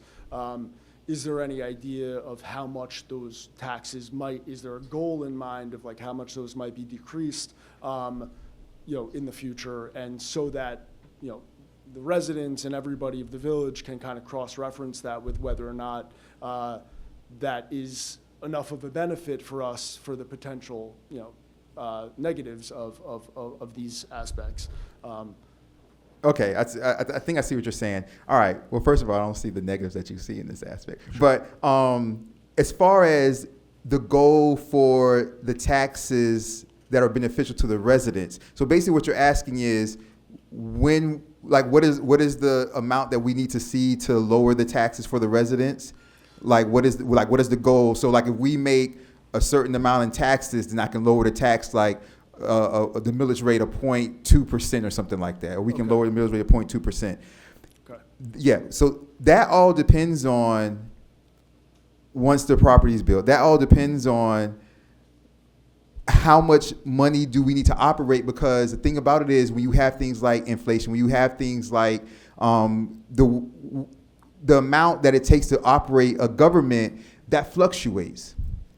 Right? Yeah. So the same type of thing, there are a lot of studies that were done for different things like, this and other stuff about the village back in like 2019 and 2018. But those studies that we paid for back then, is previous to my administration, those studies, we have to throw those studies out, right? So you understand that when a property first goes up, like the day it goes up, we don't start getting that right away. It's not the very first day it goes up. Right. So once we look at the way where government is, where the national economy is, where the state economy is, and how much things cost to operate, how much things cost, and what our needs are and our priorities at that particular moment, that dictates how much money is needed for the percentage of millage rate being lowered at that particular time. Sure. So if we were to do a study for right now, 2024, it wouldn't even matter for 2025 fourth quarter, 2026 first quarter. Sure. So yeah, obviously, as far as those negatives go, I think I kind of mentioned what we think those are, and also as far as I think there's definitely a question in the home values of neighborhoods that are adjacent to these, and how that will affect the whole character and everything of these neighborhoods. Are you concerned about this project in particular, or are you concerned about all the development that's on Z5? Because there's a skate park there now, the Cavista went up, and with this going up, with that property that's there, the Cavista's there, what I said is much larger. Yeah. El Portal for the past 2 years has had the highest property value growth in Miami-Dade County. Understood. More than any other municipality in Miami-Dade County with the Cavista up. So yeah. Thank you very much, Colonel Pace. So just kind of keep that in mind. So I guess you're talking about this because if you're talking about just development, like I said, with the question about how it's going to put impact on the village and the workers or whatever, the proof is in the pudding because Cavisa's up, and the property value still continues to grow, and we have the highest property value. Can I chime in for a second? Because I feel you, right? Change is Thank you, Madam Chair. Change is difficult. I don't know if I'll do a good job. You might need to step back in here, but change is difficult, right? And I'm a lawyer, so I think about worst case scenarios a lot. And you're right. Sometimes you can have development, and it can really take property values around. But I think there's a lot of nuance to that, right? It depends on the type of development. It depends on the proximity of the development to the residential property, a lot of different things. But there's also development that can enhance property value. And I think we have seen that, and we can look to certain communities around us to see that families are attracted to areas, especially families with small children and maybe larger budgets are attracted to areas where they can do things in close proximity to where they live, right? And I think maybe we should entertain that thought, that maybe through what the mayor is explaining, we've put a lot of thought into staffing, beefing up the police department, making sure their technology, their equipment, their cars are ready for what we were inviting, which was enhanced development in Z5. Your environmental concerns, I take those very serious, and I think that we need to, on our end, make sure that whatever it takes for us to figure out these flight patterns, that we have somebody assess it and let us know what the impacts will be. But trust in the fact that we are not inviting this type of development without the forethought and without also considering these worst case scenarios. And I love the proposal that you brought with you today because it has brought up some new things that we didn't think about. But also, for me, I was really excited to see it because it reconfirms a lot of the work that we have been doing in anticipation for this. And I do think that something that the mayor said that was kind of glossed over is really important. The Cavista is up and running, right? And people are not running away from El Portal, right? People haven't said, wow, this is completely different. I got to get out of here. I got to sell this house. I don't want to buy it. We have seen that El Portal continues to be a shining beacon as far as where young families especially want to go. And we have every interest in preserving that. And our thought in removing this type of development to the Z5 area, obviously I think it's because this really is the only area we have that we can do this. But we do think that there is that natural buffer of the train tracks. We do think it is very removed from the remainder of the more residential neighborhood. And we look at what Cavista is doing, and we don't see the type of negative impacts that would make us halt at this moment. 1 second. We're going to finish with this comment, and we're going to have, yes, everyone's going to get a chance. So, yes. So, I want to say all that to say, I understand that change is difficult, and I applaud you for doing your part to vet it, to make sure that everything that should be considered is being considered. But I also want to reassure you from this seat that we don't take it lightly, and we are considering it and listening to you and trying to be as responsive as possible on some of the items that you have expressed concern about. And I definitely appreciate that and very much respect everything that you said. I just want there to be some consideration in the fact that if we are providing public benefits, bonus height to this building and setting precedents with it, and everything that happens Northeast 2nd, as well as the trailer park, we will be surrounded by tall buildings. And with the notion of what you're saying, I believe that we have to be considerate of where we are and the piece, as I put in this, the piece of the puzzle that we are, because we are right on the border of Little River, which was just named one of, I think, the top 12 coolest neighborhoods in the world. That is going to be developed and continue to be developed. One of the things that makes that have its character is those low-rise buildings that have great restaurants, great shops, all of that kind of stuff. We, our proximity to there, our proximity to Biscayne, the MIMO area, this is a little oasis that is walking distance to those places, but it's not 250 feet away with lights blocking our light in our residential neighborhoods and changing the whole character of Sherwood Forest and El Portal Greater when this development can happen anywhere, in other places. Of course, even zoning could potentially be changed in the future.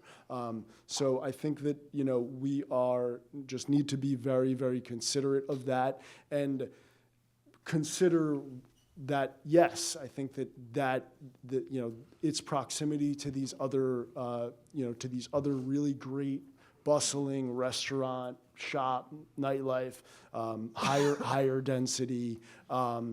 It puts us in a really great position if we keep to our values and keep to the sort of being the differentiation that we have, that El Portal addresses could be some of the most exclusive, highest valued properties in Miami in the future. And if we become like everybody else, then we won't have that anymore.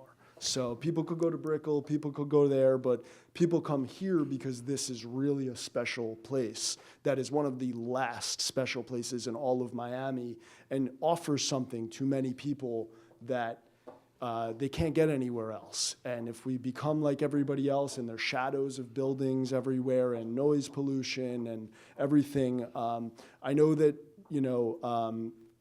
from your perspective and other people's perspective who might not be in super close proximity to this development, might not have seen the effect on it. But the Cavista, while it's seems like a great building, there has been effect from that. And if that whole area becomes 8-story buildings, that the whole neighborhood is going to be affected by that. You're going to be able to see that from the whole neighborhood, and so yes, thank you. We're actually just going to go in order, so you can hang tight right there, and we'll go. I'm sorry, I didn't realize he was before. No worries. Name and address for the record. Hi, I'm Noel Pace, 206 Northwest 91st Street, also business owners here at 8661 Northeast 2nd Avenue. I really appreciate the discussion here, and my point was going back to where the entire code is going to be reviewed by Pluserbia. So, and maybe to our newer residents or newer people to El Portal, a charrette process actually took place a number of years ago, which actually was the community plan that helped define some of the things that we're talking about today. And I do appreciate the field expediency of just focusing on noise and light first, but I don't think you can do that reasonably without taking in the totality of the circumstances of all of the aspects of the community, which include, as we heard, businesses, tax base.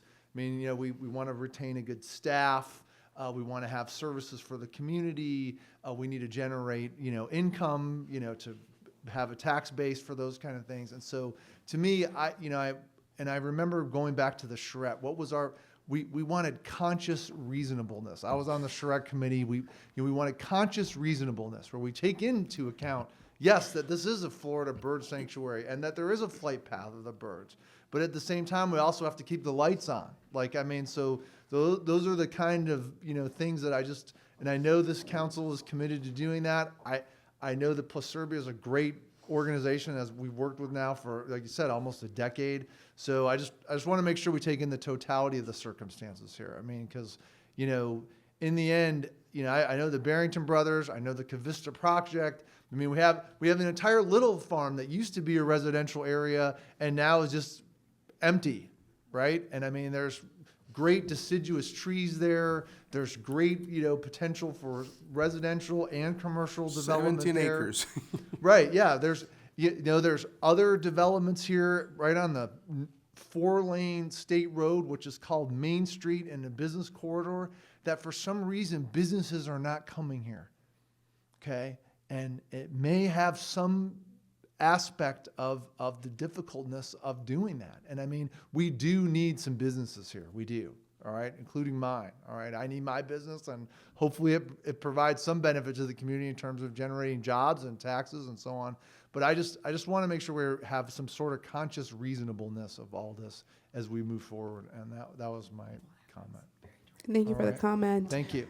Your turn. Yeah, Name and address for the record. Sure, Christy Koppas, 8501 Northeast 4th Avenue Road, right down the street here.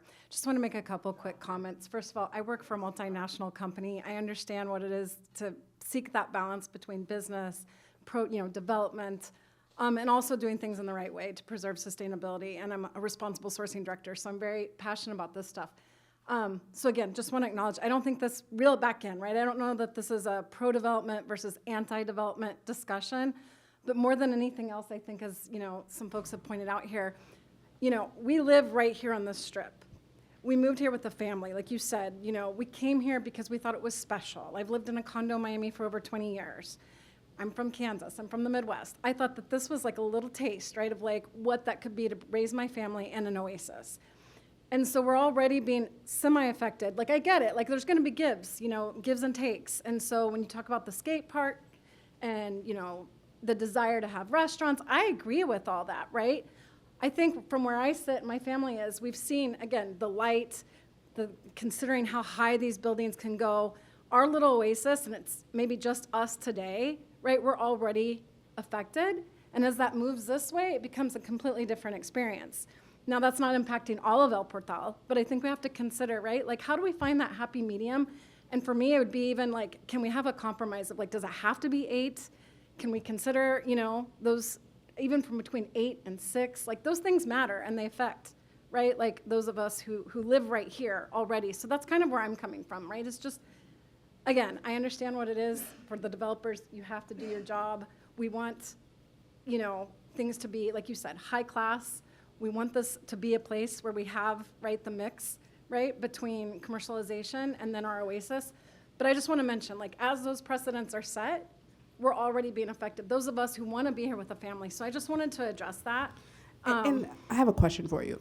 So I know that you said you're being affected and there were impacts from the Cavista. You said, what are those impacts? You're talking about the light? It was just like, as you can imagine, this is all green. We look out, we see all green. Okay. Trees, right? And I would love for some of that to be preserved. I get it. We won't have it forever. Even if it's just restaurants or low-rise, I get it. What happens is the day they turn those lights on, all of a sudden, in this beautiful yard, this beautiful oasis, it was like, boom, there they were. All the lights, all the balconies coming in, right? And it's not all of El Portal. I get it. We're just one family. Yeah. But I'm just trying to share our experience. No, because your it's experience just is one valid. building.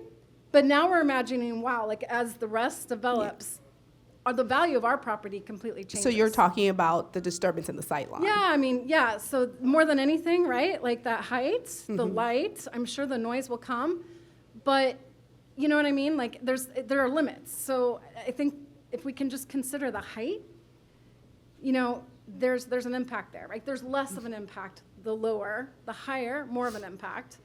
I also recognize that we're not just going to not develop, right? Like, I'm logical, I get it. Like, we're going to develop the area. We need that. But for me, that's the main consideration. Thank you for the comment. I appreciate that. Do we have anyone else? Yes, step up to the podium, please, and state your name and address for the record. You guys can have a seat. I'm Richard Glazer. I'm at 389 Northeast 85th Street, excuse me. Again, I appreciate this evening. This is really an important conversation that we're all having. There are some of us that are closer to a sacrifice. I don't mean that in such a strong word, but those of us like Christy, I live across the street from her, these become line of sight. And the impact from the noise or the lights in an area of Miami it is very rare. We all know that. I mean, I moved here in 1964. So we've watched this development go on. It's important. It's an imperative to our income and to our existence. But this conscientious development is very important to maintain this here. And those of us that are going to pay the price because we are line of sight of that, all of Northeast 4th Avenue Place, all along the tracks, there's what, 4, 5, 6 houses. I'm across the street, but again, I walk out my front door and I'm looking at this. The lights, I'm not impacted now, but I know as that develops more, those lights are going to come right into my master bedroom. So, again, finding the right solution is difficult, I know it. And understanding the fact that we need this development, we need the income. I can't keep affording to pay more taxes for this. I also cannot afford to lose the value of my home because all of a sudden I'm looking at apartment buildings across the street in what is and will continue to be a magnificent neighborhood. I mean, we've got owls flying through the neighborhood. We've got foxes running through. It's an amazing place in the middle of a big city. And we really want to be careful to contain that here. And those few of us that are close to this Zone 5, we shouldn't be sacrificed. There should be a compromise that can be had. You know, you guys, I don't know your building, your current building. I don't know any of your buildings. I really don't know you guys at all. I'm impressed with how the mayor is impressed by you. I think that says a lot. But I think we need to find a viable solution and have promises made and kept that will maintain those of us that are not in Zone 5 to be compromised considerably for this development. It's unfair that we would pay those prices. So thank you again. I appreciate the ears and I appreciate the energy into the neighborhood. We need it. It's important. So thank you very much. Thank you for your comment. Do we have any other comments out there? I'd just like to get some new comments before I circle back to you. Hearing no new comments, sure. Hi, Ariana Avon, 8525 Northeast 4th Avenue Road. Just to piggyback on what was said already, I think just something that's really interesting to me is, you know, Little River as a whole, getting named the 12th coolest neighborhood in the world. The coolest neighborhood in Miami. That says something.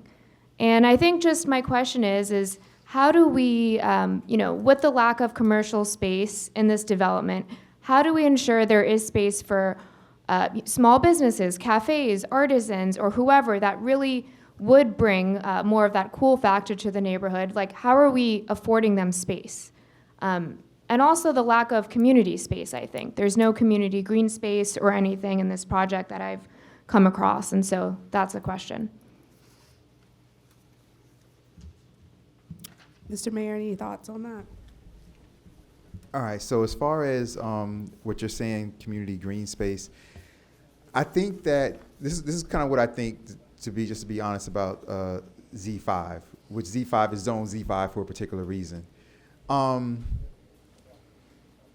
that's with the property you're talking about them adding like a small park or something like that. I think something like that would be more beneficial over here in Z3.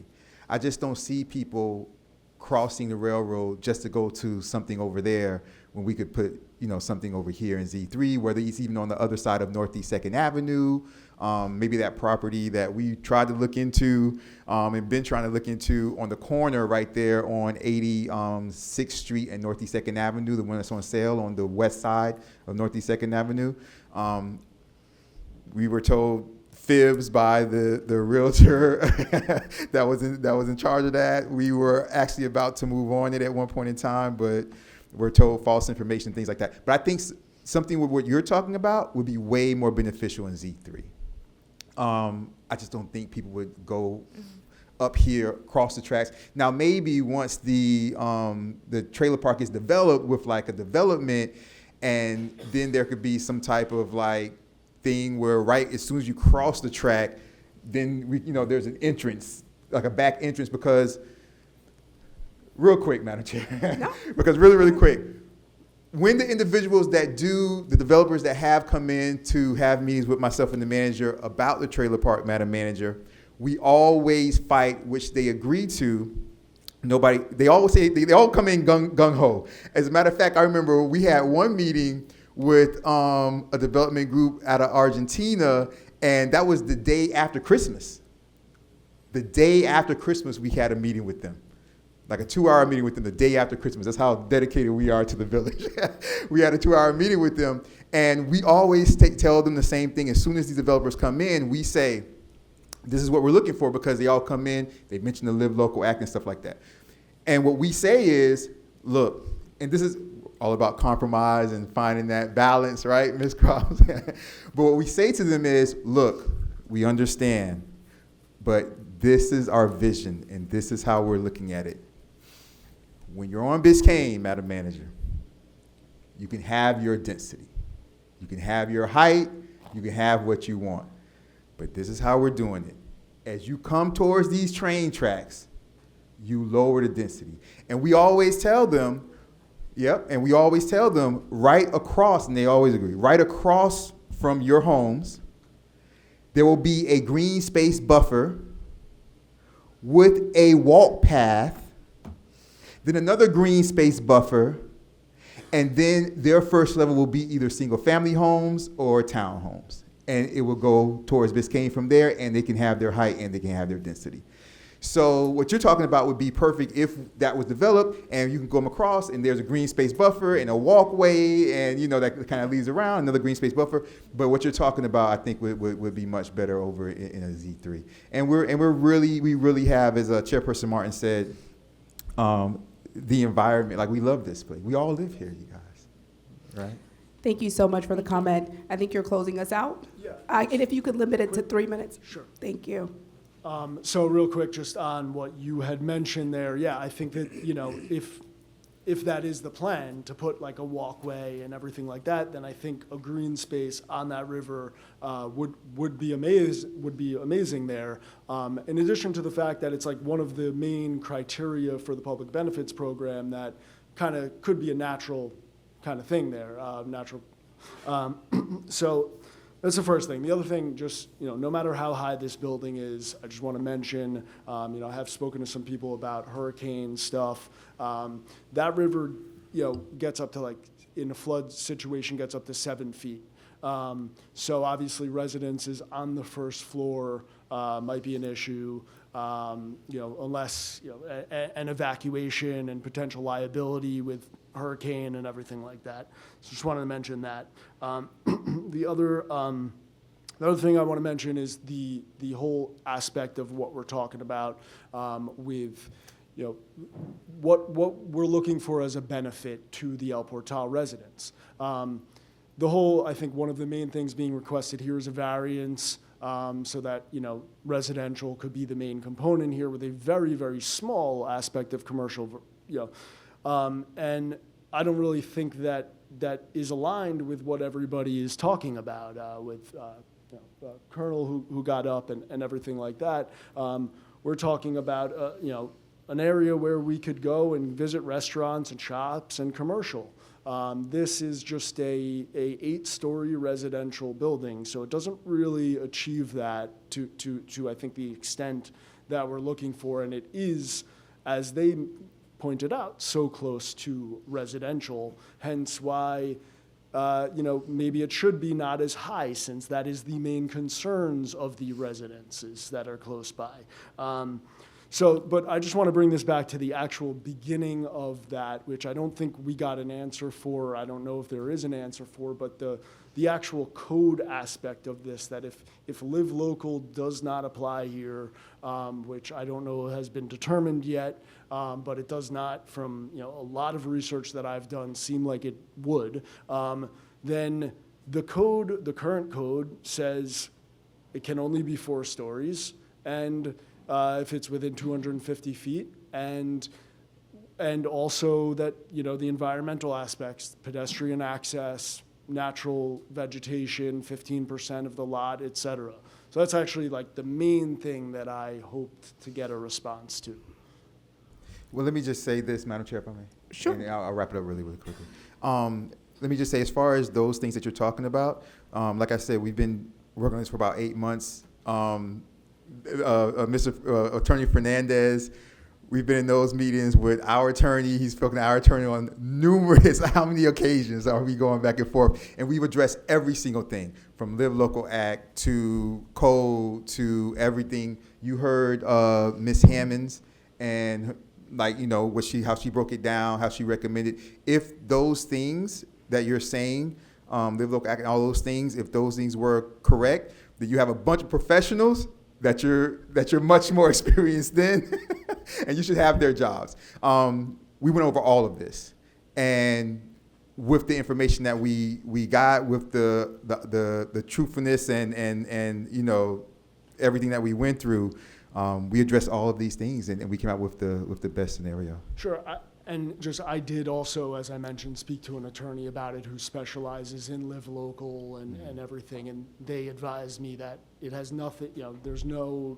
and as far as environmental, those things all stand. Live Local does not supersede that, as well as the whole thing about the 4 stories and the, you know, Live Local not being because the comparator building was used the public benefits program, so it does not apply. So can that be, you know, what would be the process to kind of reevaluate that, you know, and everything? I think a one-on-one meeting might be good, right? So you have a lot of very specific questions that you definitely deserve answers to. I think a one-on-one meeting with the manager, maybe we can try to loop in the attorney as well to kind of walk you through exactly what the authorities are. I think that would be beneficial. As far as tonight in this forum wouldn't be the best forum for you to get those answers. I don't think the generality would be satisfactory to you. So how about getting with after the meeting, you can give me your information. Sure. I will connect you, and we will walk through exactly what it is the authorities are for what is currently, what is proposed. Okay? Sounds great. Yeah. Awesome. And, yeah, just want to mention, though, that because that is sort of seemingly unclear. No, we're clear. We're clear on it. We're clear on it. But we are trying to allay your uncertainty. But I think the best way to do that, at least for me, I like to look at, I know that you say that you have a friend that is an attorney who, you know, has given you. I'm sorry, somebody I consulted specifically. Yes. So get his authority, get what he's looking at, the particularities of the code that he is considering, the information behind what he's telling you, and let's just compare what it is that we are saying that we are certain of. And I think that would be a reasonable way to get you to the level of either understanding where we're coming from or for illuminating the fact that you're correct on that. But the forum tonight isn't the appropriate place. But I appreciate all of your comments, and I appreciate your input on this, because I do think that you've illuminated a lot of things that are really important for us to keep front of mind. Thank you. Thank you so much. Thank you very much. Thank you. Are there any other comments in the room? Hearing none, I'll bring the conversation back to the council. Does the council have any other questions, or would someone like to make a motion? I'll make a motion to accept, Madam Chair. Okay, do I have a second? I'll second. Madam Clerk, can I have a roll call? Roll call. Member Nickerson. Yes. Member Erbaum. Yes. Vice Chair Perella. Yes. Chair Martin. Yes. Motion passes 4-0. Okay. Thank you very much. Make sure you see the clerk so you can get what you need. For sure. Now we're moving into our good and welfare portion of the evening. If anyone has any comments on anything that we've discussed tonight and you'd like to get those comments off your chest. There's a podium. You can step up to the podium and you can state your name and address for the record. All right, hearing none, I will go ahead and move on to subsection H, which is adjournment. Do I have a motion to adjourn tonight's Planning and Zoning Committee meeting? So move. Do I have a second on that? I'll second. All right, all in favor say yay. Aye. Aye. Any opposed, say nay. Hearing none, I'm going to go ahead and adjourn the October 24, 2024 Planning and Zoning Committee meeting at 10:33 p.m. Great job, Madam Chair. Thank you.